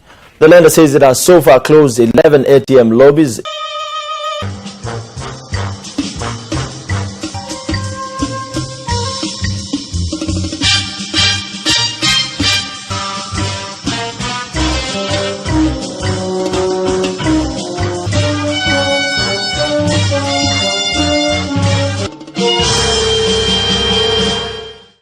Na pamoja na hayo, waandishi wa habari wakatuambia pamoja na Kakamega, Vihiga County pia ime-launch na Kiambu County pia ime-launch cashless system.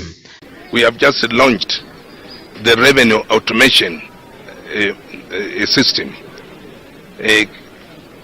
And I'm happy to mention that we are the first county to do so in this region. As I mentioned there, this system is going to enable us to collect what we have actually put on our budget, which is an estimation of 277 million shillings for the next financial year. The Kenya Revenue Authority and the Kiambu County government have an agreement that allows the KRA to collect property taxes and single business permit fees in order to seal revenue leakages. Now, through a memorandum of understanding between the two parties, the county will leverage on KRA's iTax platform, hence simplifying payments systems.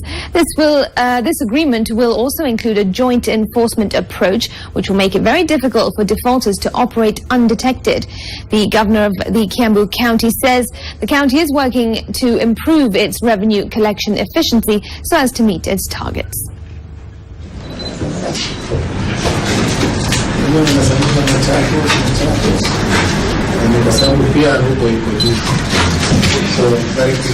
We are responsible for mobilizing revenue in the country for government programs. The county government of Kiambu, like all other county governments, require money. They do collect a bit of it on their own, but a big chunk of the revenues that are utilized by county government is collected by Kenya Revenue Authority. There is therefore need for us to work together. There are very, very many people who own buildings. They are not in our records. Neither are they in the records of Kenya Revenue Authority as taxpayers. Take advantage of this amnesty and come and be discouraged before the 30 days are over. Because if you built your house 10 years ago, you will be forced to pay penalties and interest of 10 years, as opposed to just coming to register with us today and pay your rates for those years in principle. See you here. Very good to see you. This is the most important. Extremely good in this. You are very efficient. Thank you so much indeed. Kiambu County card.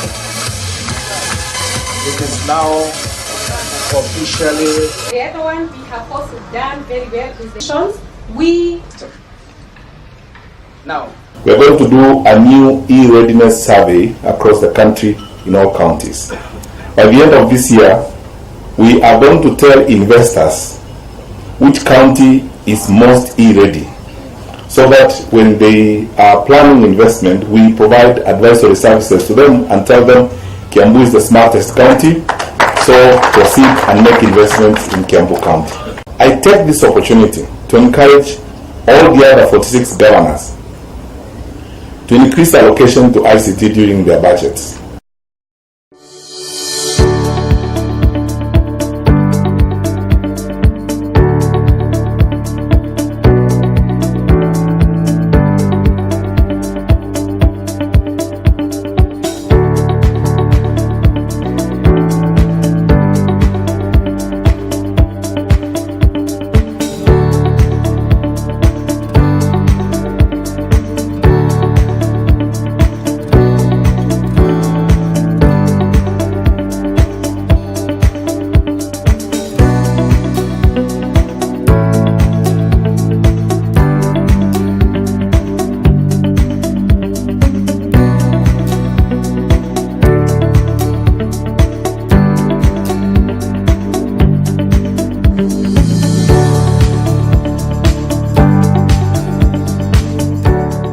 Hii ina maana gani? Ya kwamba katika operesheni za county government hizo zilizotangulia na zote za Kenya zikija kufuata, matumizi ya pesa taslimu hayatakubalika katika county government, na kwa sababu hiyo itamlazimu mfanyi biashara na kila awe yeyote anayetaka kufanya biashara au kulipa leseni yoyote ya kibiashara au kulipa malipo yoyote katika county government, basi atahitajika atumie cashless system ambayo sasa kuna shirika Maalum ambalo wameintroduce Kenya linaitwa Bitcoin. Now it used to be land, that was one way to make money, then forex schemes, then pyramid schemes, quail farming, and now the new way to get rich in Kenya is apparently to invest in bitcoins or cryptocurrencies, which is Bitcoin is one of them. Now Kenyans have taken this digital currency so seriously that according to Citibank analysts, they recently released data to show that Kenyans have invested over 163 billion shillings in the currency, and if it collapses, then that could disrupt our economy. What is cryptocurrency? For you watching at home, it is a medium of exchange. Think of it like the US dollar or the Kenya shilling, but it is digital in nature and uses encryption techniques to control the creation of monetary units and to verify the transfer of funds. So cryptocurrency is basically digital money. The use of the blockchain technology and artificial intelligence are really key to helping us leapfrog. We don't need to grow organically. As a country, we have the ability to leapfrog and go to the next stage. And therefore, I hope that we'll be able to work together in making that happen. A new locally developed digital currency has hit the market here in Kenya. Neurocoin is set to sell at 10 US cents for new buyers. The cryptocurrency was developed by the owners of e-commerce platform Blaze Bay.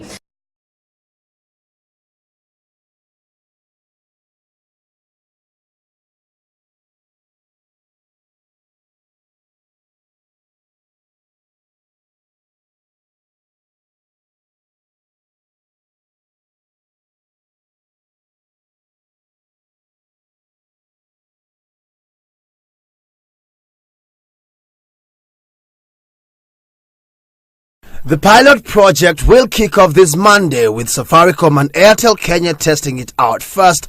Telkom Kenya, which discontinued its mobile money service mid last year, will then join in come February. The plan being to identify and iron out technicalities in this new channel. As soon as we have the license, we'll be ready to launch our mobile money service. The President of Kenya would like to make universal healthcare a reality in his country. To this end, he would like all Kenyans to be able to have access to healthcare, and he would also like to adequately equip hospitals within the country such that these hospitals are able to cater to the volume of people that come in seeking care. There is also an effort underway to have all Kenyans sign up for their version of Obamacare called Uhuru Care, such that everyone, each citizen, has the capacity to be treated in Kenyan hospitals. However, Kenyans have various identification numbers depending on the government agency, a factor that has made government services inefficient. For instance, a majority of Kenyans hold a national identity card, KRA PIN, driving license, NHIF number, NSSF number, and a passport number. This has made it increasingly difficult for government agencies to track individuals. We are working hand in hand with National Registration Bureau to try and harmonize. Hopefully in the next 2-3 years, we may have one identification number. Already the National Social Security Fund, NSSF, and the Higher Education Loans Board, HELB, have entered into an agreement to share information on employers and employees. Bitcoin is the leading, hiyo ni shirika ambalo lina lead saa hii dunia nzima kwa ajili ya matumizi ya cashless system.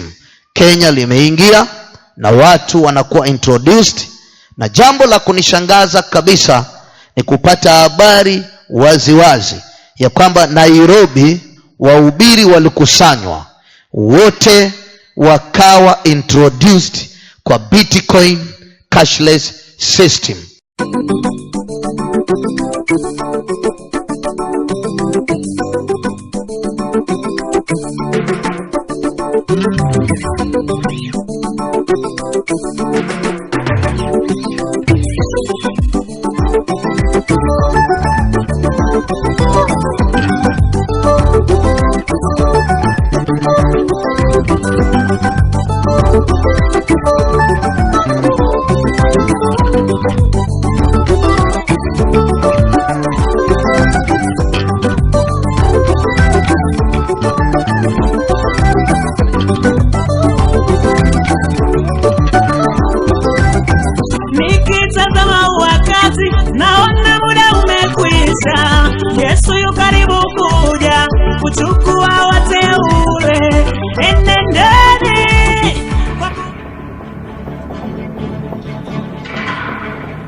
Christians have known that cashless society was coming for 2,000 years.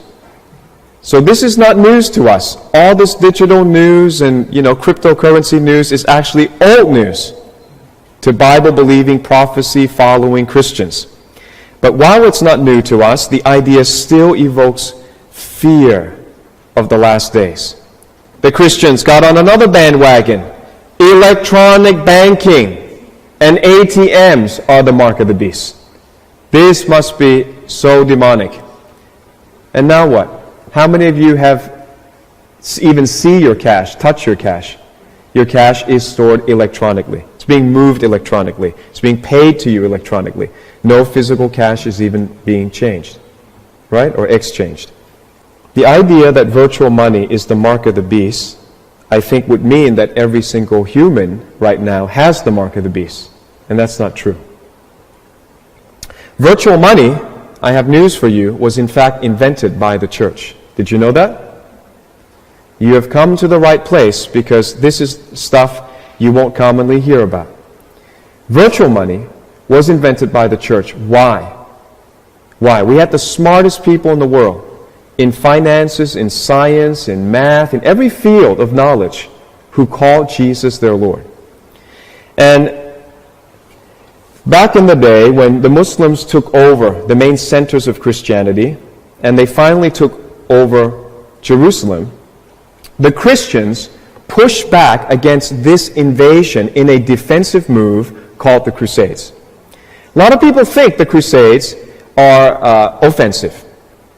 In fact, when you read the history books, often you can read entire pages about the Crusade and never hear the word Muslim. It's really weird. It just says the Crusaders invaded Jerusalem. Oh, wait a second. What happened to the story, the backstory, that the Muslims had massacred all the Jews and Christians in many centers of Christianity, driven them out from historically Christian places and Jewish places, and then defensively, nobody did anything for a while. Finally, somebody with guts and courage, the Christian crusaders, decided, our brothers are dying. You know what it's like? Well, we watched the massacre of Christians in Syria, and nobody did anything. Until now, really, nobody did anything. Russia did more for those Christians than America and Australia did. And now that ISIS is defeated in Syria, they're taking the credit. Actually, Russia did more. Russia did not hesitate to annihilate those terrorists. So it is exactly like that, where Christians were getting beheaded and expelled, their wealth was being confiscated, and no Christian in Europe was doing anything. And they decided, let's start a defensive, let's go and rescue and help our Christian brothers and sisters and families that are stuck out there in the Middle East. So they went ahead and did that in the First Crusade, and they took back Jerusalem in 1099. And so what happened with that is European pilgrims started streaming into Jerusalem. But there were risks associated with carrying lots of money to fund the months of food and travel and accommodation. This was a problem. How do you travel that long, that far, and carry all the cash that you need just to survive? So there were some Christians called the Knight Templars who dedicated themselves to the defense of the Christian pilgrims. I'm not here to talk about the order of the Knight Templars and any conspiracy theories about them. I'm just saying there was a practical need at that time. That's all I'm focused on. Christians wanting to travel to Jerusalem now that it's been freed. And it was freed only temporarily. And so the Knight Templars invented a system whereby the Christian pilgrims could leave their cash at Temple Church in London, which still stands today, and then by some secret code or some verification process, they could arrive at Jerusalem and withdraw cash. So they carried with them not real cash, but virtual money. So this was the first bank and the first virtual currency. Have you ever seen a man going to pay dowry but with neither livestock, cash, mobile money or any of the mainstream measures of value, yet still pays? In Naivasha, one man has done it. Anthony Mburu used the precursor to his wedding to Elizabeth John to also display the marriage between tradition and technology. He paid the dowry using Bitcoin.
It all depends on if the regulators will allow M-Pesa to Bitcoin conversion. If that happens, Bitcoin can gain huge traction here because the ability to convert between Bitcoin and M-Pesa could be as big as the ability to convert between M-Pesa and actual paper money here.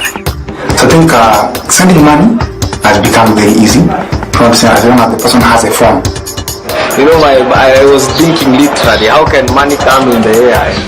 And if you don't tell me whether I can use my M-Pesa, I won't know unless I'm told. I used it after very many people had used it. The monopoly that Safaricom is creating in Kenya, soon it seems like they're taking over everything, and it's not good for any country. Safaricom may still be negative in a lot of ways towards Bitcoin because it's afraid of competition, but I think it's putting itself in a bad position.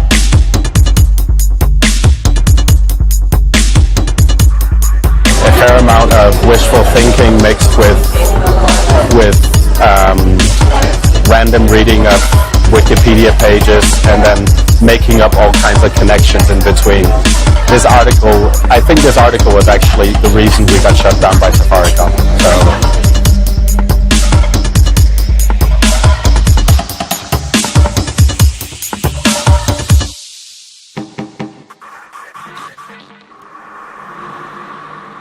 Wahubiri, si watu wengine, wahubiri. Na siku nyingi nimewaambia ya kwamba wahubiri ndio wanaokwenda kutumika viwango vikubwa na shetani kumshinikiza yule maskini asiyeelewa na asiyekuwa na ufunuo wa neno la Mungu kuingia katika jahannam ya moto. Na wahubiri hawa wameonekana kufurahia jambo hili na kusema ya kwamba basi itakuwa maisha yamekuwa rahisi na yatakuwa mazuri na corruption haitakuwepo. Hizi ndizo sababu wanazotoa. Wanatoa sababu za kwamba ufisadi utaisha wakati cashless system itakapoingia katika matumizi kikamilifu. Well, all registrations at sub-registrar offices across the state of Tamil Nadu will now have cashless transactions. In a bid to curb corruption, the Tamil Nadu government has issued a circular to sub-registrar offices banning cash transactions. Shweta filed this report.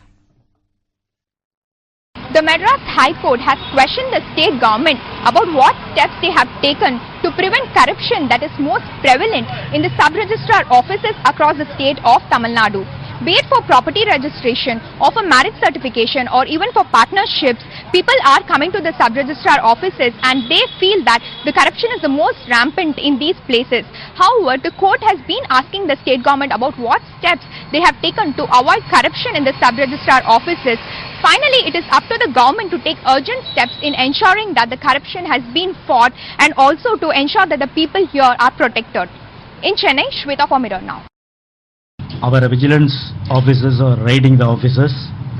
We are making outsiders no entry into the office. We are making touts notification in the offices. Our district registrars and DAGs often making surprise raids in all offices and checking the register whether our staff brought some money. It is registered in the entry from entering into the office and going outside the office.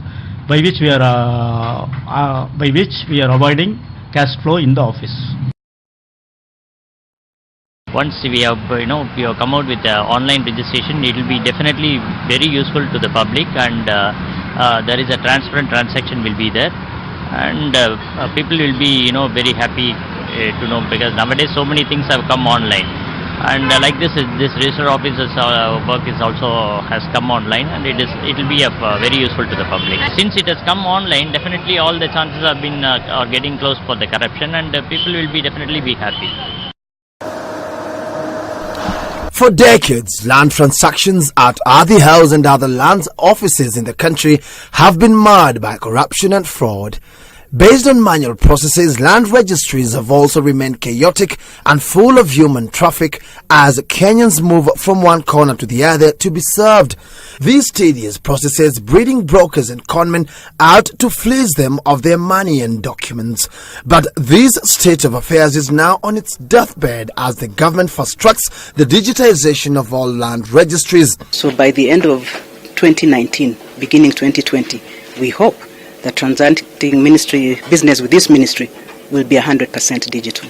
This means landowners, buyers and investors alike will be able to access land-related services online. To access these services, one will need to register themselves on the eCitizen platform, after which they will be linked to the lands offices for transactions. So as a consumer, you don't have to come here.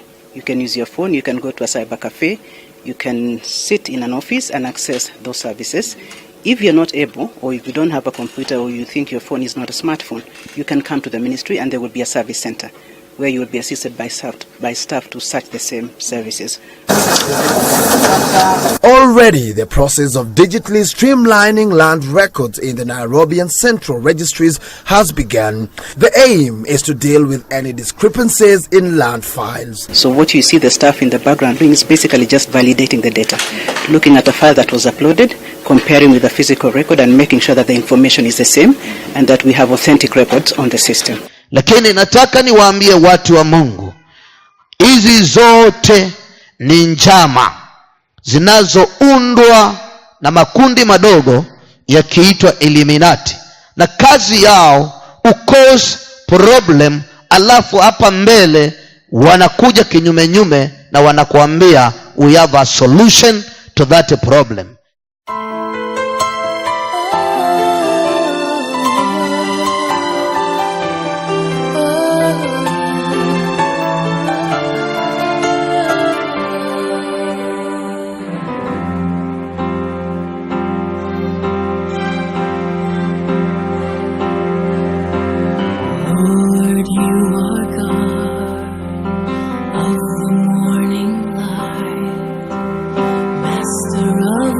Shining sun and ruler of the night, God of the earth and God of the sea, voice that fills creation from the mountain's majesty, Lord God of all, you know my ways, giver of breath to my dying day, Almighty God of all I can see, build up your kingdom in me. Father, take my heart, hold it in your hands, be the God of all of me. And one of the philosophies which they use is that of the dialectic. Two opposing forces used to rub against each other so that eventually both are destroyed and then synthesize a third out of the ashes and out of the ruins. Freemasonry generally is a white brotherhood, but co-masonry accommodates females and black people. So to the uninitiate, it seems as if the white race is supreme. Once you get to the higher initiates, there is a different story, and Nimrod was worshipped as black or white. There is chaos created between the races, so you have the Ku Klux Klan, which is anti-black, and you have organizations which are equally anti-white. This is called dialectic thinking. Remember the Hegelian principle? You create friction between the races so that you can have synthesis in the end and bring about a new world order. So in order to unite the races, the best thing to do is to create chaos amongst the races until the pain of separation exceeds the pain of unity. You understand the Hegelian dialectic thinking? It's brilliant. It's sick, but it's brilliant. And it doesn't matter if you sacrifice hundreds of thousands of lives to achieve your objective, because the end justifies the means. It really is a terrible doctrine.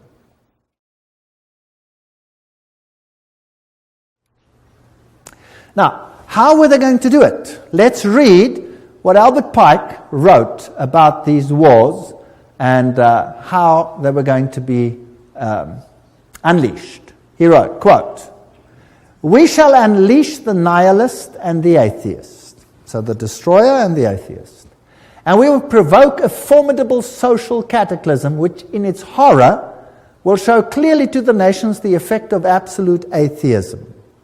Origin of savagery and the most bloody turmoil. Then everywhere the citizens obliged to defend themselves against the minority of revolutionaries will exterminate these destroyers of civilization, and the multitude, disillusioned with Christianity, will receive the pure light through the universal manifestation of the pure doctrine of Lucifer.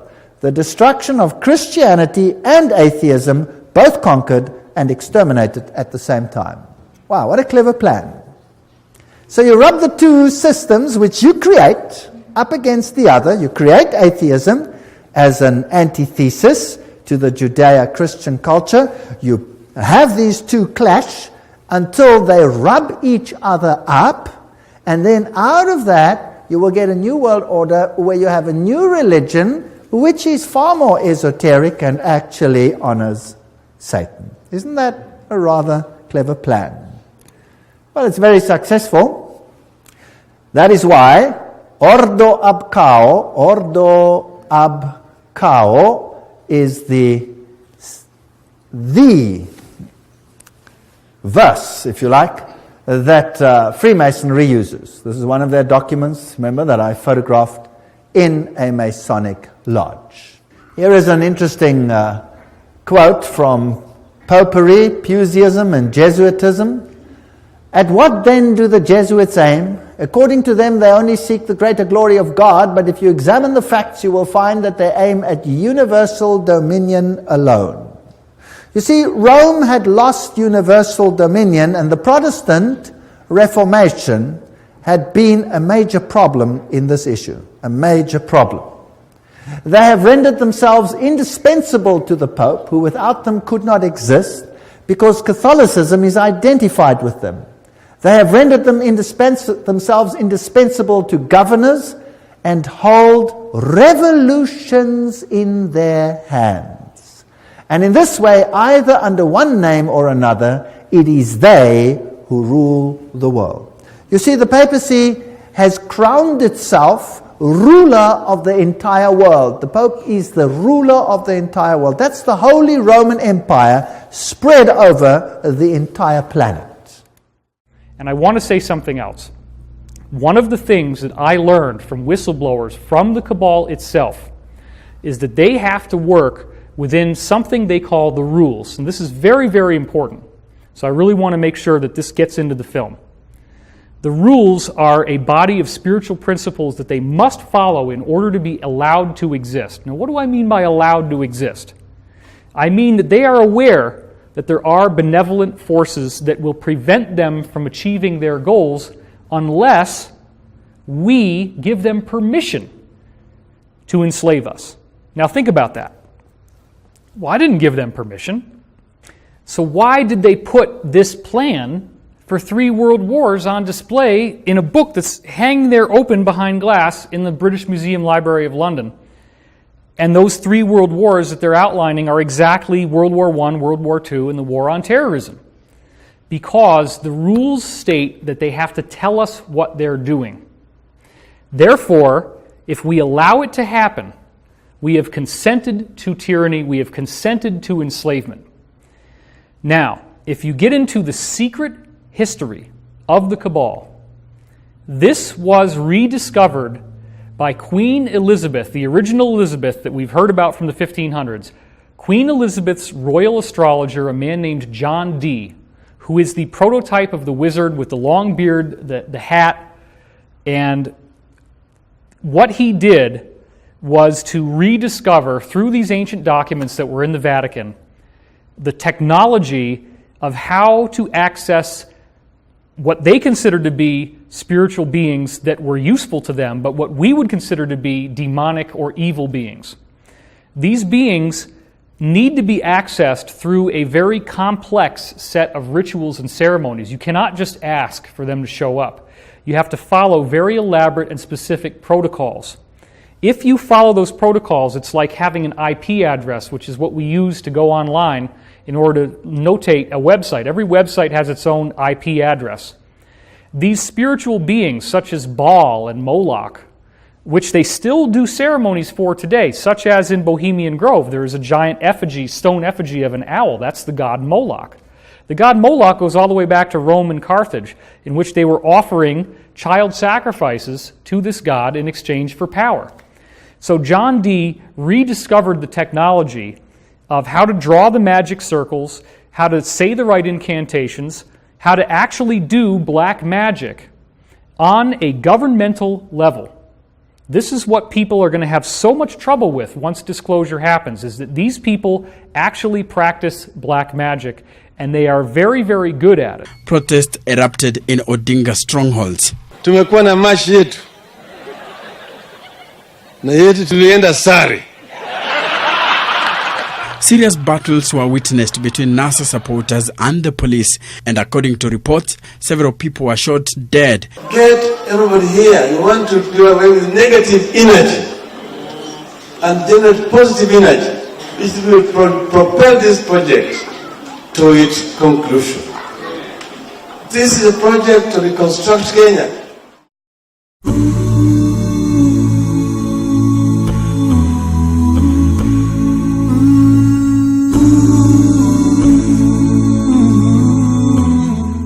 To do away with negative energy. We want to do away with negative energy. Every thought I've had, you know everyone, and Lord, you know, every time I fall, still you come to my rescue when I call. Na wao ndio wameikozi, wao ndio wameisababisha. Hivyo hawa wasomi ndio waizi wakubwa, lakini nyuma wanarudi tena wanasema tuko na suluhisho la kuleta system ya cashless ili kuondoa matumizi ya pesa taslimu ili corruption ama ufisadi umalizike. Haya ni mambo yanayotengenezwa na yanayowekwa katika mfumo na kuandaliwa na kutayarishwa kutoka underground ili kumnasa mwanadamu asiyekuwa na ufahamu wa neno la Mungu na asiyeomba Mungu ili Mungu apate kumuongoza katika maisha yake ya kila siku. Haleluya. Haleluya. Tuko pamoja. Hivyo ninataka tuelewe neno moja kama kulingana na Ufunuo wa Yohana 12, ya kwamba Ufunuo wa Yohana 12 unatuambia mstari wa 17, joka akamkasirikia yule mwanamke, akaenda zake afanye vita juu ya wazao wake waliosalia, wazishikao amri za Mungu na kuwa na ushuhuda wa Yesu. Naye akasimama juu ya mchanga wa bahari. Hili neno iloandikwa mstari wa 17 Ufunuo 12 inatuonesha ya kwamba wazi kabisa wakati wa lile joka kusimama umesimama, na ndiyo sasa na joka sasa amesimama. Na andiko linasema alimkasirikia yule mwanamke. Yule mwanamke ni nani? Ni lile kanisa la Yesu Kristo. Ndiyo yule mwanamke anayekasirikiwa na lile joka.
Sasa yule joka hivi leo ninavyowatangazia katika ulimwengu wa roho, yule joka amesimama kinyume cha huyo mwanamke, amekasirika juu ya huyo mwanamke, hilo kanisa la Yesu.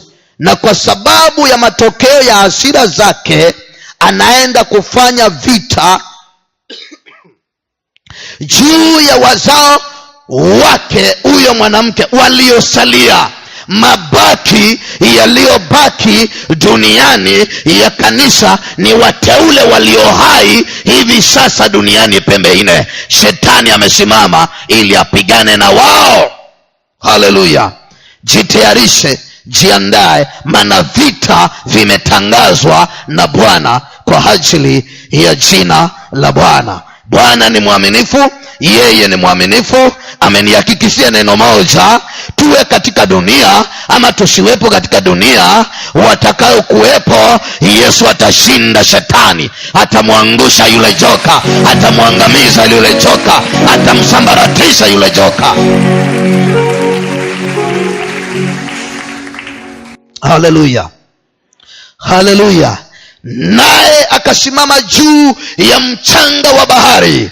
Juu ya mchanga wa bahari amesimama, juu ya vizazi vingi na idadi kubwa ya wanadamu duniani amesimama. Na sasa amekuja na new system. Haya mabadiliko yote mnayoyaona yanaingizwa duniani, haya sio mabadiliko yanayofanyika katika nchi ya Kenya peke yake. Ukienda Tanzania ndivyo inavyoendelea.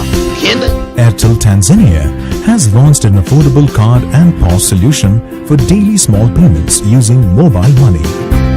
This tap and pay solution uses NFC tag for a consumer and a specially designed ruggedized POS for any merchant in Tanzania. Payments with TapTap are easy and quick. Merchant enters the amount. Customer card is tapped.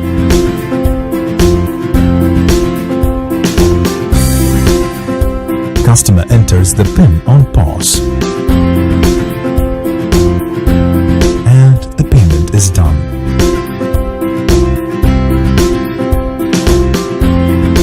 Customer also gets a SMS receipt for every transaction. Within few months of launch, thousands of merchants and many more consumers in the city of Dar es Salaam have readily adopted TapTap. Here are some of the user experiences. Sasa natumia mashine ya Airtel Money kwa kukusanya malipo yangu, na ninashawishi wateja wangu wote kwa kutumia kadi hii ya mashine ya TapTap kwa kulipia malipo yao yote popote waendapo. Hata iwe Shell, wakiwa na kadi hii ya TapTap wanaweza kulipia chochote watakachokuwa wanakitaka. Hata kwenda supermarket wanaweza kununua na kwa kulipia kwa kupitia mashine hii ya TapTap. Nafanya biashara ya vikombe, kila kikombe shilingi 12,000. Kwa sasa huwa napata tabu kwenda kutafuta chenchi. Kwa sasa kupitia mashine ya Airtel TapTap sipati shida tena kwenda kutafuta chenchi. Napokea malipo cash. Hakuna usumbufu wa chenchi tena. Kienda Uganda ndivyo inavyoendelea. The Kampala-based technology pioneers Albert Aguta and Alan Kajura lead the team that has developed this proudly Ugandan technology. Based on Android smartphone technology, the Imara mobile wallet is integrated on mobile payment services, which will help create a cashless society. Their company is known as the Aguta Group. We all know that people are banking on mobile money, but the Imara card is going to help people to be able to easily spend money directly off mobile money. So how it works is in such a way that once you have your Imara card, to wherever place you go to and you find this equipment, after you've purchased all your goods or consumed your service, the persons to whom you're paying will just request you to tap on the equipment. And once you tap on that equipment, you'll get a prompt on your phone asking you to authorize a transaction of a certain fee depending on what you have consumed. According to the company, customers are only required to register their phones with any network service provider in Uganda. They say that the already existing platform is safe and secure, unlike in cases where people have been robbed while moving around with large sums of money. Lakini waandishi wa habari wametufahamisha ya kwamba Kenya, katika Afrika nzima, Kenya na Zimbabwe ndio zinaongoza katika mpango wa kuondoa pesa taslim, cashless. Kenya na Zimbabwe ndio wako mstari wa mbele katika Afrika mzima. Haleluya, haleluya. Na kwa sababu hii shetani amejiandaa vilivyo, na hivi ni vita vya mwisho. Atakayeshinda atapokea taji ya uzima wa milele. Atakayeshindwa, jehanamu imetayarishwa kwa ajili ya shetani na jeshi lake na wote waliomtetemekea, wote waliomwangukia. Haleluya, haleluya. Ni vita vya mwisho. Na sasa amesimama juu ya kabila za wanadamu, mataifa, lugha na jamaa, ili apigane vita na kanisa la Yesu. Unabii, Ufunuo wa Yohana hiyo 12:17 hivi leo unaenda kutimizwa kwa utukufu wa jina la Yesu. Haleluya, haleluya. Tuko pamoja watu wa Mungu. Ni wakati wa kutangaza hatari juu yao ambao wameushika wokovu vuguvugu. Ni hatari kubwa, maana wakati mambo yatakulemea, ninataka nikuambie bila shaka utakubaliana na mfumo wa huyo mnyama. Na nimekuambia ya kwamba mifumo ya kiutawala, mifumo inabadilishwa kwa sababu na lengo fulani. Kila taifa pale mwanzo lingeweza kujitawala kwa mujibu wa sheria zake yenyewe, na hivyo basi kama ni wa Kenya au wa Uganda au wa Tanzania au wa Zimbabwe au wa Nigeria na kadhalika, kila taifa lingetengeneza mfumo wake wa kujitawala kisheria. Kwa hivyo kila taifa lingekuwa, kila mwananchi ana, kama ni kitambulisho, Kenya ina vitambulisho kivyake, Tanzania ina vitambulisho kivyake, na kadhalika na kadhalika. Hapo awali ama hapo tunatoka ama hapo nyuma. Tuko pamoja? Tungekuwa na passport ya Kenya kama Mkenya, ungekuwa na birth certificate ya Kenya kama Mkenya, ungekuwa na mambo fulani fulani kama Mkenya kwa sababu ya Kenya. Haleluya. Lakini hivi sasa mifumo inabadilishwa. Kwa nini? Mifumo hii inabadilishwa ichukue mtazamo mpya kwa ajili ya kizazi kipya cha mwisho wa nyakati. Na hii mtazamo huu mpya wanauita NWO, yani New World Order, ya kwamba kitambulisho utakachopewa cha microchip, sasa wewe hautatambuliwa kuwa ni Mkenya hapa Kenya peke yake, bali kitambulisho hicho kitakupatia mamlaka na uwezo wa kukitumia kimataifa, yani international, kimataifa. Passport ukipewa unaweza itumia kimataifa, si kama passport ya Kikenya as an individual, yani itatambuliwa kimataifa. Kwa hivyo ni new dimension, ni mtazamo mpya kwa ajili ya utawala mpya unaoitwa utawala wa kizazi kipya, ambao ni new world order. Tuko pamoja? New world order ndiyo inayosababisha mabadiliko haya mnayoyaona katika sekta za elimu, katika sekta zote za ministries, ama katika wizara zote zinazoendelea. Mambo yanabadilika ili yachukue mtazamo wa kimataifa. Honorable members and all of us Kenyans in the room, this is something I would like to speak about with a lot of passion. Each one of us carries so many identification documents. You will have a new generation ID, you will have a new generation driving license, you have a PIN, you have a birth certificate, you will have an NHIF card. Soon enough you will need a bag to carry your cards, as it were. Each one of us will need a handbag to carry your cards. You are so many people in one, as it were. We are beginning a new project. We are calling it Integrated Personal Identification System. We want to collapse our identification systems so that every Kenyan carries 2 documents. That's how the civilized world works. Your ID is supposed to be your driving license. Your ID can have information on your path, PIN, everything else. And your passport when you're traveling out of the country. There is no point of you can go to a hospital with your ID, your NHIV information is there. You don't have to go to NHIV and get another card from there and so on. Your ID should carry all that, so that you actually have a harmonized identification system. That way, we also manage our public data infrastructure sensibly.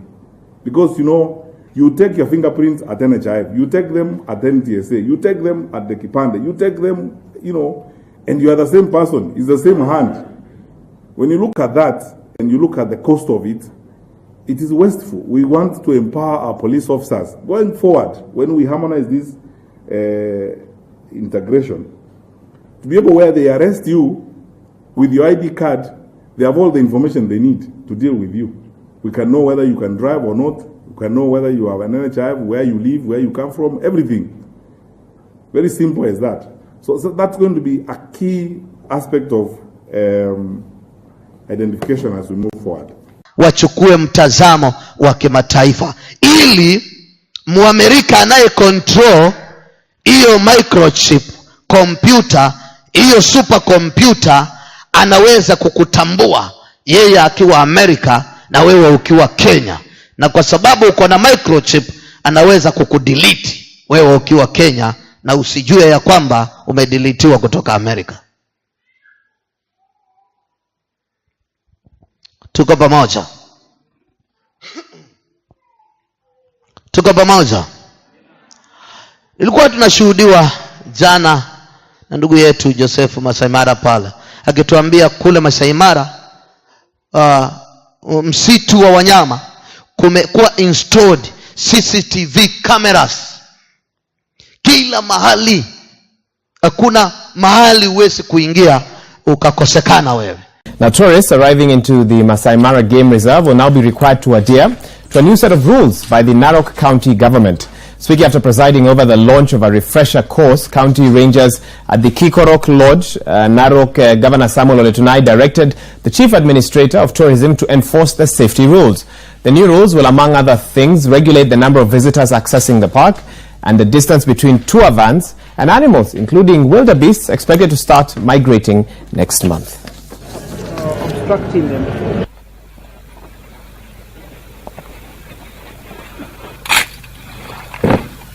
We want the crossings to be properly managed. These situations where you find hundreds of vehicles, at the river, and some of our guests coming out and walking and peeing, around the trees and eating lavishly as if they're in a market and so forth. That should not be allowed. And I'm saying that this time we are going to regulate even the crossing. The animals even fear to cross because there are so many vehicles. We are not going to allow that situation. And I want the chief warden and the center to go that area, and before even vehicles come, so that you'll be able to control where the vehicles are going to be stationed, the distance between the vehicles and the river and where the crossing is. There must be a distance.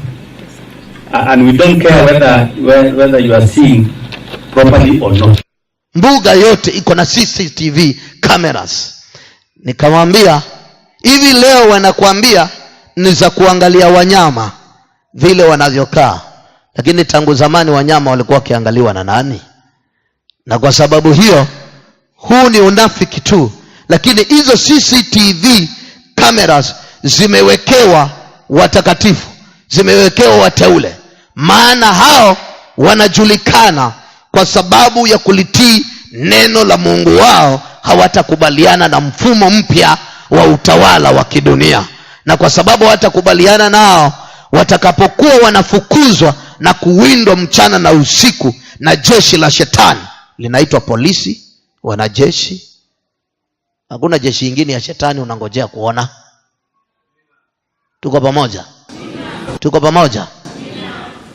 Hilo ndilo jeshi la, na kina machifu au ni mawakala, na marais ni mawakala, cabinet secretaries ni mawakala, magavana ni mawakala, maseneta ni mawakala wa shetani. Hao ndio wanaosukuma mipango hii ya kuimplement sera za kishetani. Basi hizo CCTV cameras zimewekwa msituni ili zimulike wale wateule watakao kimbia misituni waende wakajificha.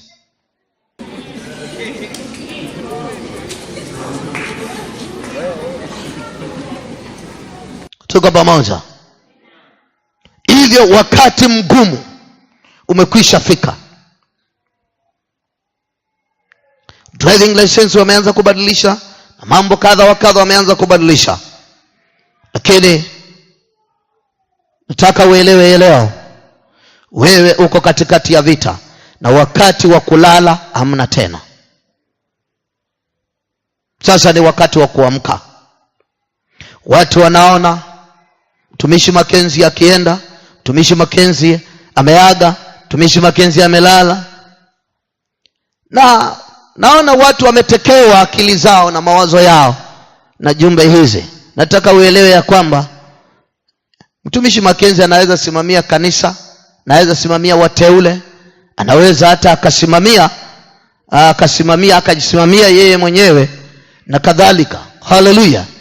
Wewe unaanza kusikitika kwa ajili ya mtumishi Mackenzie, unamuhurumia, unamsikitikia akiwa na shida gani?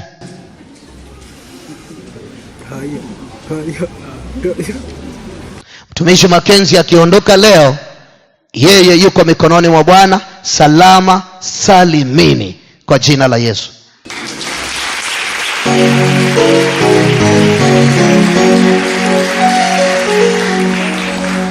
Lakini mtumishi Mackenzie anakuhurumia wewe, maana wewe umehakikishiwa mtumishi Mackenzie anakokwenda, na wewe nani amekuhakikishia kule unaenda?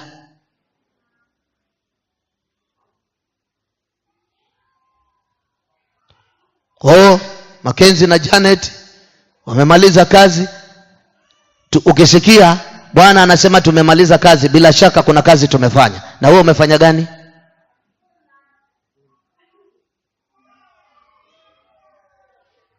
Umefanya gani?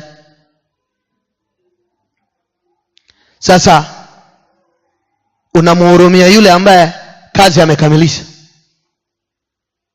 badala ya kujigeukia mwenyewe na ujiangalie na ujihurumie na umuulize Mungu, jameni, nitapata nafasi angaye ya kufanya na mimi nifikie kumaliza, na mimi unichukue? Ujiulize hayo. Wewe umetekewa nyara, kila siku ni kuimba hapa, pastor anaenda na hakuna ya kuzuia, na wewe unjui unaweza enda ukaniacha? Ujui unaweza enda ukaniacha? Anaenda, na ukienda leo na mimi bado niko.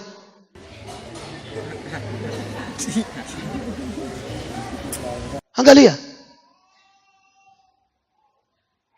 Angalia watu vile walivyo. People are not ready. Maana hii inadhihirisha ya kwamba there is no readiness. Hakuna utayari.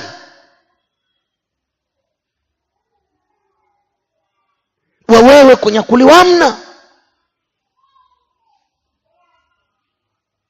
hamna.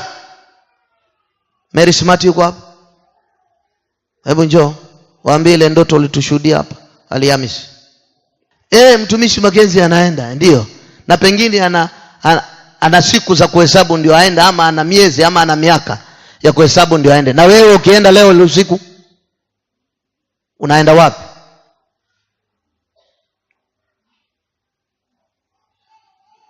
Bona ujirudi ukajiuliza, ndio nimeoneshwa mtumishi Mackenzie na Janet wamemaliza kazi na wanaenda. Na je, leo mimi kikukwanyuka? Nitakuwa wapi? Hallelujah. Hebu jiulize haya mambo. Na badala ya kufikiria na kuhangaika akili zako juu ya Mackenzie na Janet na yule mwingine, jirudie mwenyewe. Anza kulilia roho yako. Anza kulilia nafsi yako. Na ujiulize tu, nikiondoka leo, maana nimehakikishiwa ndio wao wanaenda na pengine wataenda kesho kutwa, na mimi nikiondoka leo niko tayari? Ama vile leo usiku umepita, hakuna watu wameondoka duniani? Na hivi saa hii tunaongea, hakuna watu wanakata roho?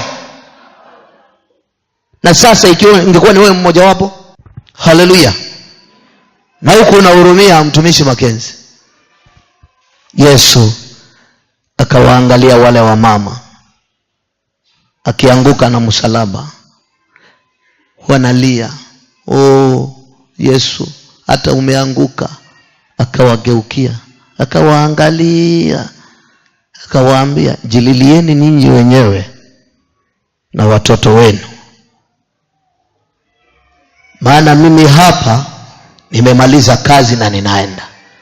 Na je, nyinyi ikiwa wameufanya mti mkavu mti mbichi hivi, je, nyinyi mlio miti mikavu watawafanya nini? Waambie Mary. Bwana Yesu asifiwe. Nalisalimu kanisa kwa jina la Yesu. Ni mzima ndani ya Yesu, nina amani na furaha. Bwana Yesu asifiwe. Ni ndoto niliyoiona. Niliona tuko katika sherehe. Katika hiyo sherehe kukao kuna meza kubwa ambayo nilifahamu kama ni tuseme ni high table. Sasa katika ile meza kulikuwa na viti na watu kadhaa wameketi hapo. Akiwa mtumishi Smart, mtumishi Mackenzie, mtumishi Janet na wengine sikuwatambua, alafu na mimi pia nikawa niko hapo. Lakini ikawa tumekula, tumekunywa, tumemaliza. Sasa ikawa ni wakati watu tunaongea, maongezi yanaendelea pale, stories zinaendelea pale za kujengana. Bwana Yesu asifiwe. Sasa katika harakati za kuongea pale, mtumishi akasema hivi, wakati umefika mtumishi Janet, umenitumikia vya kutosha, umenihudumia vya kutosha, umenifanyia kazi, nimetosheka, nimeridhika kwa zile huduma zako ulizonipatia kutokea mwanzo. Nimeridhika kabisa, nimetosheka. Sasa nimeona hivi leo nikuoe, nifunge ndoa na wewe na niende na wewe, maana zile huduma ulizonipatia, yote ulionifanyia yameridhisha moyo wangu. Nimesikia kutosheka. Kwa hivyo leo nataka niende na wewe. Sasa katika ile kuongea vile, kilichonishangaza sasa nikaona amechukua kwa hiyo meza tumeketi, wengine wameweka mikono hivi, wengine mikono yao iko kwa meza maana tumemaliza kula. Sasa akachukua mikono ya Janet, mkono wa Janet akaunganisha na wake. Na akasema, na hii ndoa naibariki mimi mwenyewe. akaomba pale, maneno si mengi, akabariki ile ndoa, alafu akamwambia sasa twende. Sasa aliposema sasa twende, yeye hakuangalia tena nyuma. Yeye akainuka kwa kiti, akaondoka akaenda. Lakini mtumishi Janet hakuondoka, alibaki pale. Sasa akabaki pale, nikana kwamba hataki kwenda, nikana kwamba haelewi, nikana kwamba hana haraka, nikana kwamba moyoni mwake anasema sasa so long ashanioa, nitaenda wakati wowote. Yaani kwa sababu nikana kwamba ashapata kile kibali, anajua kwa vyovyote ndoa ishafungwa. Kwa hivyo ni kama anasema let me take my time, nitaenda tu wakati wowote. Sasa mtumishi akaondoka, akashika njia akaenda, lakini yeye alibaki pale. Sasa mimi nikaa nasikia kukwazika, nasikia uchungu, lakini siongei. Nasema na huyu ni bahati iliyoje hii. Sasa nikaa nasema huyu amepata zare, huyu amepata bahati nzuri. Kufunga ndoa na mtumishi tena imebarikiwa hapa hapa, na ingekuwa ni mimi ningekuwa nishatangulia mpaka nishafungua mlango. Lakini huyu vipi huyu? Sasa nikaa natatizika, nasikia sasa niko mbali na yeye. Mimi niko upande mwingine wa meza, yeye yuko upande mwingine. Sasa najaribu aniangalie, nimwambie wewe vipi, siwamke uende. Sasa bwana hata akifika huko akiangalia bibi awe hajafika itakuwaje? Siwamke uende. Sasa nikaa natamani moyoni mwangu ingekuwa ni mimi ningekuwa nishafika huko. Bwana Yesu asifiwe. Na nikamkia hapo. Bwana wabariki.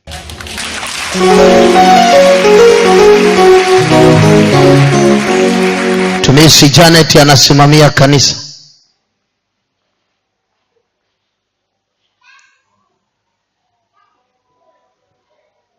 Mimi pale nasimamia Yesu. Wakati umefika.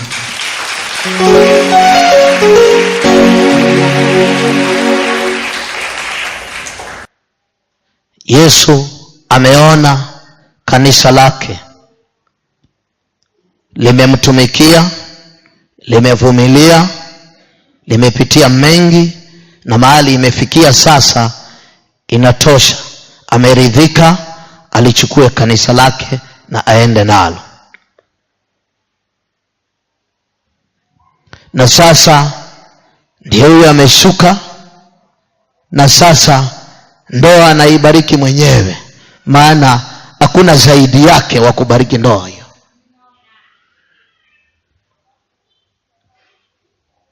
Haleluya. Lakini angalia, kanisa halina utayari wa kwenda. Ameibariki mwenyewe na amemwambia sasa twende. Janet amebaki pale akipiga story. Amebaki pale akizunguka zunguka. Bwana mwenyewe huyo ndio huyo anaenda paka ametokomea. Yeye bado anapiga story. Hawa watu nafikiri wana haja ya kwenda mbinguni hawa? Hawana. Hawa bado wanafurahia matunda ya dunia.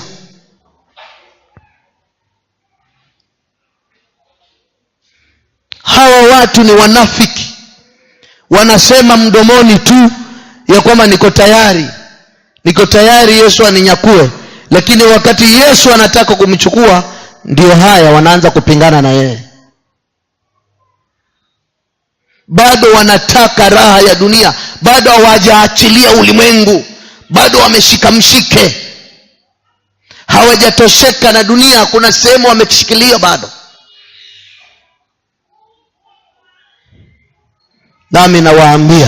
Nami nakuambia ya kwamba sana wakati umefika utaachwa.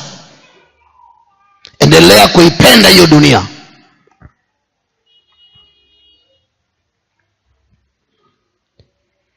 Wajipa moyo ya kwamba umefunga tayari. Akifika huko, maandiko yanasema yeye ndiye bawabu na ndiye huo mlango mwenyewe. Na akifunga hakuna atakayefungua. Una uwezo wa kujifungulia.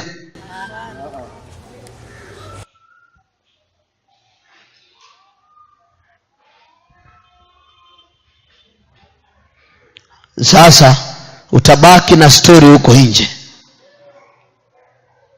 Bwana Yesu, si ulinioa, si ufungue? Hakuna wenyewe.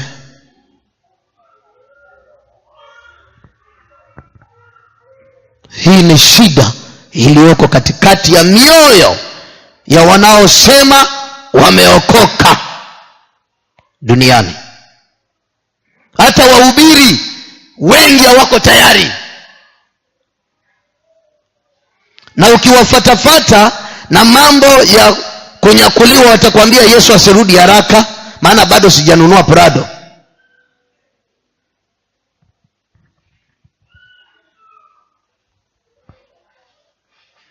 Hawa vijana ukiwafatafata watakwambia Yesu akaekae, maana sijaolewa na sijaoa bibi. Bado wanapenda dunia hawa. Wakati umeisha. Na kama uamini ya kwamba wakati umeisha, yaangalie yatakayofuata kuanzia sasa kwenda mbele.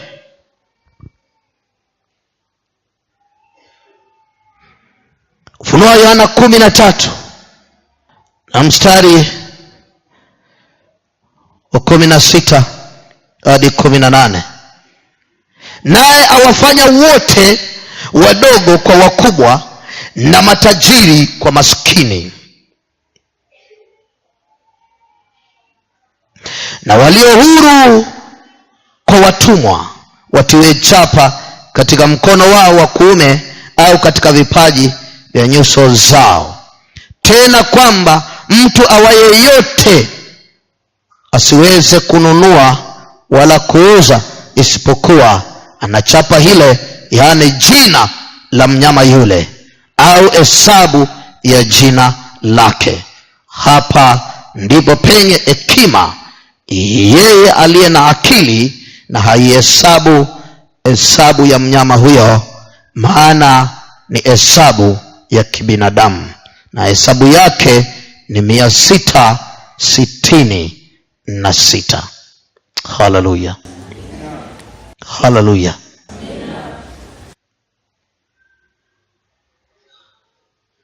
Ni kweli kabisa, watu wengi wanajua kuna chapa inakuja duniani, lakini hawajui inakuja namna gani na kwa njia gani. Hawajui. Na ukiwaambia kile kinachoendelea sasa ni matengenezo ya njia ya chapa kukufikia, wanakuambia hakuna kitu kama hiyo.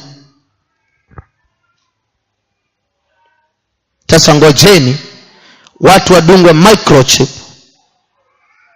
ndiyo sasa watakapogutuka na kutambua ya kwamba walichelewa.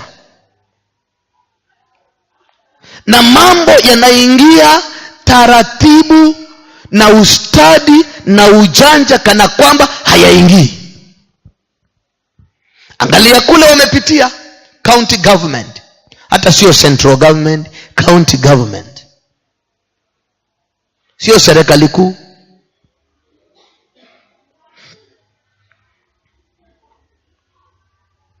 Pesa inatokomea, unabii umetimia. Mambo ya pesa niliyowaambia, pesa taslim, utumizi wake utaondoka. Sasa tuongei vitu vinakuja, sasa tunaongea vitu vinaonekana kwa macho. Utatumia electronic devices kununua na kuuza, na mfano mzuri ndio huo. Hivi leo unaweza kwenda dukani na ukamwambia mwenye duka, I have no money in my pocket, but in my account, in my M-Pesa account, pesa iko.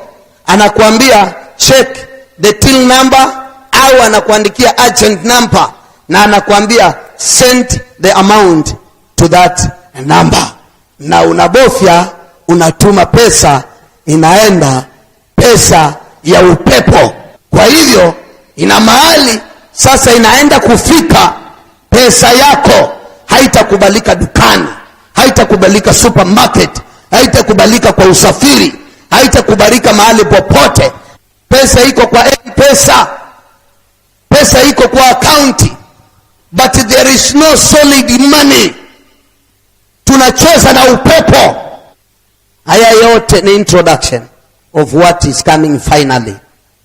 Wakati utakaposikia sasa unahitajika kuwekwa punje, kapunje kama tembe ya mchele, aidha kwa mkono wako au kwa kipaji cha uso wako, basi ujue kimeumana.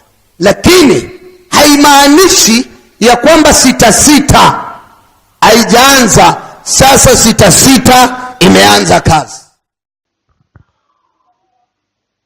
na watu wanaendelea kubadilisha system wakijiunga na shirika la Bitcoin.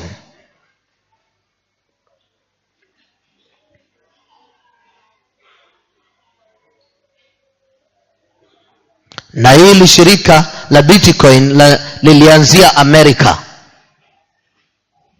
I don't know, California's UAP, sort of. So this one man spent all day signing and dating the ledger. Each copy of the ledger had to agree with each other.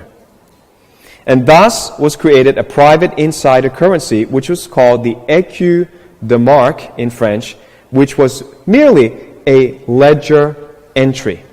No money needed to change hands. The écu de marque was treated as real money even though no one could touch it or hold it or see it. So introducing Bitcoin. What is Bitcoin? It is virtual currency stored on a digital ledger called the blockchain. That's all it is. The blockchain is a ledger. Bitcoin is mined by powerful computers. A block of Bitcoins can be mined every 10 minutes. Only 21 million Bitcoins will ever be mined, so it is an honest, finite supply of a digital asset. So far, supercomputers have mined 16 million Bitcoins. In other words, we who are interested in mining are competing to mine the last 5 million Bitcoins. So I have a happy announcement to make. We are the first church in Australia to accept Bitcoin. One of the biggest mysteries in the technology world is the identity of Satoshi Nakamoto, the computer programmer who invented the digital currency Bitcoin. That's because Satoshi Nakamoto is a pseudonym. It may be the name of one person or the name of a group. But for over 9 years now of Bitcoin's existence, no one has figured out who or what Nakamoto really is. Beyond solving a long-standing mystery, what sort of impact would uncovering Nakamoto's identity actually have? To answer that question, let's start at the beginning. In 2008, Satoshi Nakamoto published a 9-page white paper containing the first ever mention of Bitcoin, calling it a peer-to-peer electronic cash system. At this point, Bitcoin was just an idea on paper. But in 2009, Nakamoto put the concept to test, releasing the cryptocurrency's first software. Nakamoto was active those first few years, writing in forums, sending emails, and working with other developers and coders to improve the program. That all changed in 2011, when Nakamoto essentially vanished. No more forum entries, no more emails. And in all that time, nobody, not even close collaborators, ever met the founder in person. But here's the thing. Whoever it is, they didn't walk away empty-handed. Nakamoto is estimated to have 1 million Bitcoins, which, as of today, is worth over $5 billion. So why did Nakamoto just disappear? Well, there are two competing theories. There's the good Satoshi hypothesis, which holds that Satoshi really wanted to let Bitcoin go and become its own thing without him. The other hypothesis is that Satoshi really just saw Bitcoin taking off and wanted to keep his privacy. That's Matt Green, a cryptocurrency professor at Johns Hopkins University. He says the latter hypothesis is more likely. And as evidence, he points to the story of Dorian Nakamoto, a Japanese-American who, in 2014, was incorrectly identified as being the inventor of Bitcoin. Just a couple of years ago, Newsweek identified a man named Dorian Satoshi Nakamoto, who isn't Satoshi Nakamoto, but they thought he was. And reporters descended on his house and tore apart his life. Do you mind speaking to us for a moment? No. I have nothing to do with Bitcoin. I just believe that somebody put that fictitious name in there. what this is all about. So I think there's a pretty good case to be made that the last thing you want to do in your life is be identified as the creator of Bitcoin. But for some people, being in the limelight is exactly what they want. Take Craig Wright. He's a former Australian academic who, in 2016, told the BBC on camera that he could prove he was the founder of Bitcoin. So you're going to show me that Satoshi Nakamoto is you? Yes. It didn't quite work out that way. Security researcher Dan Kaminsky concluded Wright's claim was intentional scammery. For someone like Craig Stephen Wright, it may have been, beneficial in his mind to claim that, authority. You're able to speak at conferences, garner a lot of support. Ben Yu is a cryptocurrency investor living in San Francisco. He thinks Nakamoto is Nick Szabo, an American computer scientist. Then there's the influence Nakamoto could have on politics. So Bitcoin has been having a number of very complicated political kind of arguments between different factions. And a lot of these different factions have invoked Satoshi Nakamoto as kind of their guiding figure. They say Satoshi would have wanted this, or Satoshi would have wanted that. That's easy to do because Satoshi's not there, and so we don't actually know what Satoshi would have wanted. I think the community may actually benefit if, Satoshi did choose to come back and become a spiritual leader who could provide guidance and reconcile the community towards consensus. For now, though, it doesn't seem like Satoshi Nakamoto is interested in coming forward. Anonymity provides protection, privacy, and peace. 3 things that likely appeal to the owner of 1 million Bitcoins. But is that really such a bad thing? With the havoc it could wreak on the price of Bitcoin and internal politics, it may be better off that Nakamoto, whoever that is, remain anonymous and inactive indefinitely. But that won't stop people from wondering. Na aliyelianzisha ajulikani mpaka saa hii alipo yuko wapi. Sasa sijui ni pepo alianzisha ama ni nini, na ndilo limevuma duniani kote sasa. Bitcoin utaiona itakuja mtaani. Siongei vitu ambavyo vitachukua miaka, no, tunaongelea vitu ambavyo vitachukua muda mfupi. Iwezekanavyo itakuja mtaani kama vile unavyoona Safaricom ikipigiwa debe mitaani. Ushaona Bitcoin inakuja mtaani kupigiwa debe. Nairobi washaeka mabango makubwa ya Bitcoin. Itakuja kupigiwa debe hapo mlangoni kwako hapo. Ujiunge.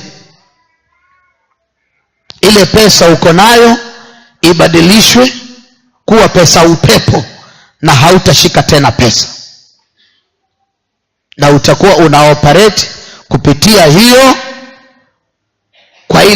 kwa ile pesa upepo ambayo yako ilibadilishwa ilienda. Nilipotoka Nairobi, kuna mmoja alitoa ndoto hapa ya kwamba aliona ndoto pesa haina kazi tena. Ni nani huyo? Njoo rudia nisikie maneno. Nisikia juu. Ati pesa inakanyagwa ndovu na kanyaga. Njia kanyaga na masoo 5 rangi nyekundu. Ilisema hii Nairobi juzi. Licheka kweli. Ilisema hii pesa inakuja kukanyagwa kama makaratasi. Noti ya ndovu utazikuta njiani zikipeperuka, unakanyaga na mguu.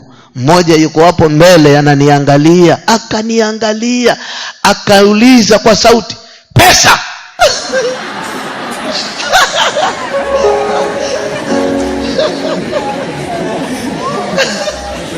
Hata badala ya kumjibu nilicheka.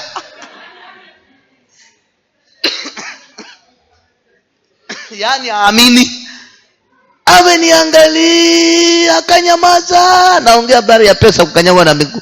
Anasema pesa. Nikamwambia pesa. Hebu tuambie hiyo ndoto tena. Bwana Yesu asifiwe. Ni ndoto ambayo niliona nilikuwa niko shuleni. Sasa ukawa umefika wakati wa lunch. Watu walikuwa wanaenda lunch kwa chakula ya mchana. Sasa mimi nikaona nilikuwa bado ninaandika notes. Sasa kuna huyu masi akatoka kwa darasa lao. Alikuwa anakuja kwa gate kumngoja mamake kwa sababu mamake ndo alikuwa anamletea chakula ya lunch. Sasa alipofika pale darasani kwetu akaniuliza mimi, "Wewe mbona hauendi lunch?" Nikamwambia mimi siendi lunch kwa sababu nimepewa shilingi 20 ndio ambayo nitaenda kununua lunch. Sasa huyo masi akasema basi mimi namngoja mamangu, alikuwa ndo mamangu ndo ananiletea chakula, lakini nimekuja kitambo mpaka saa hii bado hajafika na mimi nasikia njaa. Sasa nikamwambia kwa sababu mimi niko na shilingi 20, sasa hiyo shilingi 20 nilikuwa nimepanga nikanunue mahamri na surwa. Sasa nikamwambia wewe twende nikakununulie hii chakula kwa sababu mimi bado sijasikia njaa. Sasa nikaona tumechoka. Hapo shuleni nilikuwa kando ya barabara, nikaona tumevuka hiyo barabara. Upande wa pili kulikuwa kuna hoteli, alafu hapo kwa hoteli kulikuwa karibu ya hiyo hoteli kulikuwa kuna mti. Alafu nje ya hiyo hoteli kulikuwa kuna mama anauza mahamri. Sasa nikamwambia wewe masi, wewe simama hapa kwenye huu mti, mimi nikakununulie mahamri, alafu nitawaambia wewe mwenye kuuza mahamri aniweke surwa ndio nikuletee uje ule kwa sababu mimi bado sijasikia njaa. Sasa tukaenda paka hapo kwa hoteli, nikamwambia wewe mama, sasa nikawa nampa hiyo shilingi 20 yule mama. Hata nilipomnyoshia ile shilingi 20 akasema, hata akaanza kucheka yeye akasema, kwani wewe ni shule mwengu gani? Sasa nikamwambia kwa nini? Anaambia kwani haujui pesa siku hizi hazitumiwi? Watu wanatumia kadi siku hizi hawatumii pesa. Hata akaanza kucheka huko akiwaambia wale watu walikuwa kwa hoteli, hebu msikizeni huyu. Kwani hujui ulimwengu umeendelea saa hii watu hawatumii pesa? Sasa mimi nikasema basi mimi nilikuwa sijui. Hata nikatoka pale nikaenda paka pale masi alikuwa, nikamwambia basi kule tumeambiwa pesa hazitumiwi, kule watu wanatumia kadi. Kwani ulikuwa unajua? Masi akasema mimi nilikuwa najua. Nikamwambia basi mimi nilikuwa sijui. Sasa nilikuwa bado nimesimama pale, nikakumbuka kwa simu yangu kulikuwa kuna 80,000. Sasa nikaona nimeenda kutoa zile pesa kwa M-Pesa. Nikaja paka pale masi alikuwa. Sasa nikawa nasikitika, sasa zile pesa ni nyingi alafu sijui nitazifanya nini. Kila mahali hakuna kila mahali hazikubaliwi. Sasa nikaanza kufikiria zile siku za nyuma pale tulikuwa tukiambiwa tutoe hapa mbele, sasa hakuna watu wanatoa. Sasa nikawa natamani hizo siku zingerudi, hiyo siku nichukue zile pesa zote nizitoe, lakini hizo siku zilikuwa zimepita. Sasa nikaona nimechukua zile pesa nikazirusha juu zote kwa pamoja. Sasa zikawa zina kwa sababu kulikuwa kuna upepo hiyo siku, zikawa zinaenda zikianguka polepole, lakini watu walikuwa wanazikwepa tu hivi zikipita. Wengine wanaenda hivi zinapita zinaenda hiyo side. Zingine zikianguka chini watu wanakanyaga wakienda. Nikaamka. Hiyo haina tafsiri, hiyo ni direct. Hivyo ndivyo itakavyokuwa, na si kitambo, ni hivi karibuni. Na si ati ni hivi karibuni, ni hivi sasa. Si unaambiwa tolee Mungu, unasema unasave, utakuja kujuta. Unasikia yeye anajuta kwa ndoto. Laiti hizo siku zingerudi ningesitoa zote, lakini amechelewa. Na wewe si una masikio lakini hayasikii, si uko na macho naangalia lakini bado huoni. Hivyo vyote umevisikia, tena havitakusaidia paka uje ushike kichwa na mkono ulie ukisema na vilisemekana, kwa sababu ulikuwa na masikio lakini hayasikii. Basi nilikuwa naona ni mchezo, nilikuwa naona anatoa story, nilikuwa naona ni hadithi anasema pale mbele, kumbe ilikuwa ni kweli. Utazichemsha na zitatoka supu.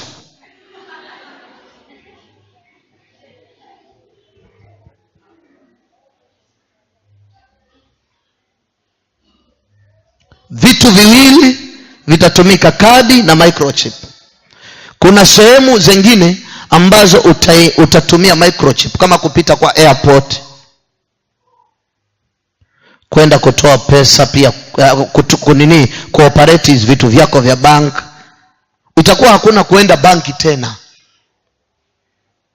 kila kitu unafanya hapo ulipo.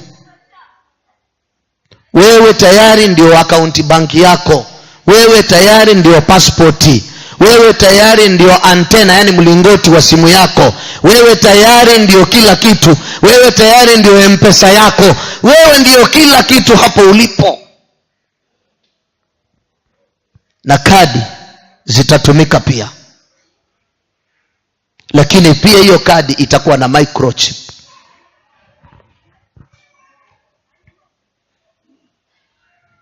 Kwa hivyo kuna uwezekano upewe vitu viwili, kadi na microchip. Maana kuna sehemu zingine kadi itafanya, sehemu zingine microchip itafanya. Kuna sehemu zingine kadi itakataa, microchip ifanye. Sehemu zingine microchip itaruka, kadi ifanye. Are you getting the picture? Ufunuo Yohana 14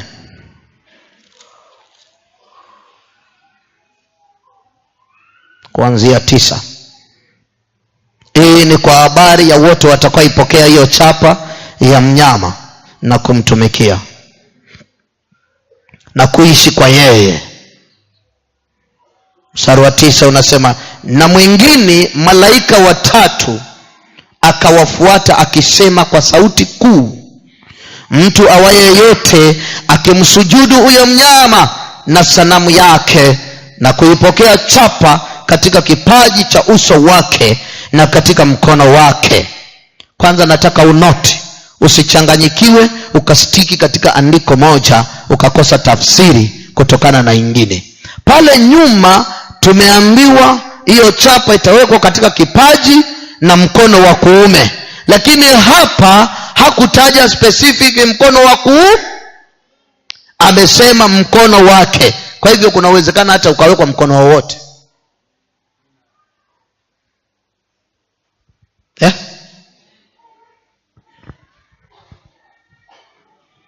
Mstari wa 10, yeye naye atakunywa katika mvinyo wa ghadhabu ya Mungu iliyotengenezwa pasipo kuchanganywa na maji, katika kikombe cha hasira yake, naye atateswa kwa moto na kiberiti mbele ya malaika watakatifu na mbele za mwana-kondoo. Na moshi wa maumivu yao upanda juu hata milele na milele, wala hawana raha mchana wala usiku, hao wamsujuduo huyo mnyama na sanamu yake na kila aipokeaye chapa ya jina lake. Hapa ndipo penye subira ya watakatifu, hao wazishikao amri za Mungu na imani ya watakatifu. Hapa ndipo penye subira, yaani yanapotimizwa haya na yakionekana yanatekelezwa, hapa ndipo mteule atashangilia, maana wakati wa kuokolewa kwake na kunyakuliwa katika uzima wa milele umepigwa muhuri kwa jina la Yesu. Huko kwengine kote tungegesi, lakini hapa Bitcoin imekuja. Sasa tunajua saa yoyote, dakika yoyote, sisi sio watu wa duniani tena, sio wenyeji wa ulimwengu tena.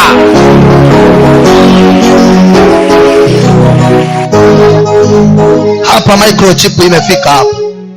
Sisi tunaanza kupiga kwa heri na dunia hii, maana huo ndio muhuri wa kututambulisha ya kwamba sasa kuokolewa kwa kanisa na kunyakuliwa kwa wateule kumepigwa muhuri tayari, kwa utukufu wa jina la Yesu.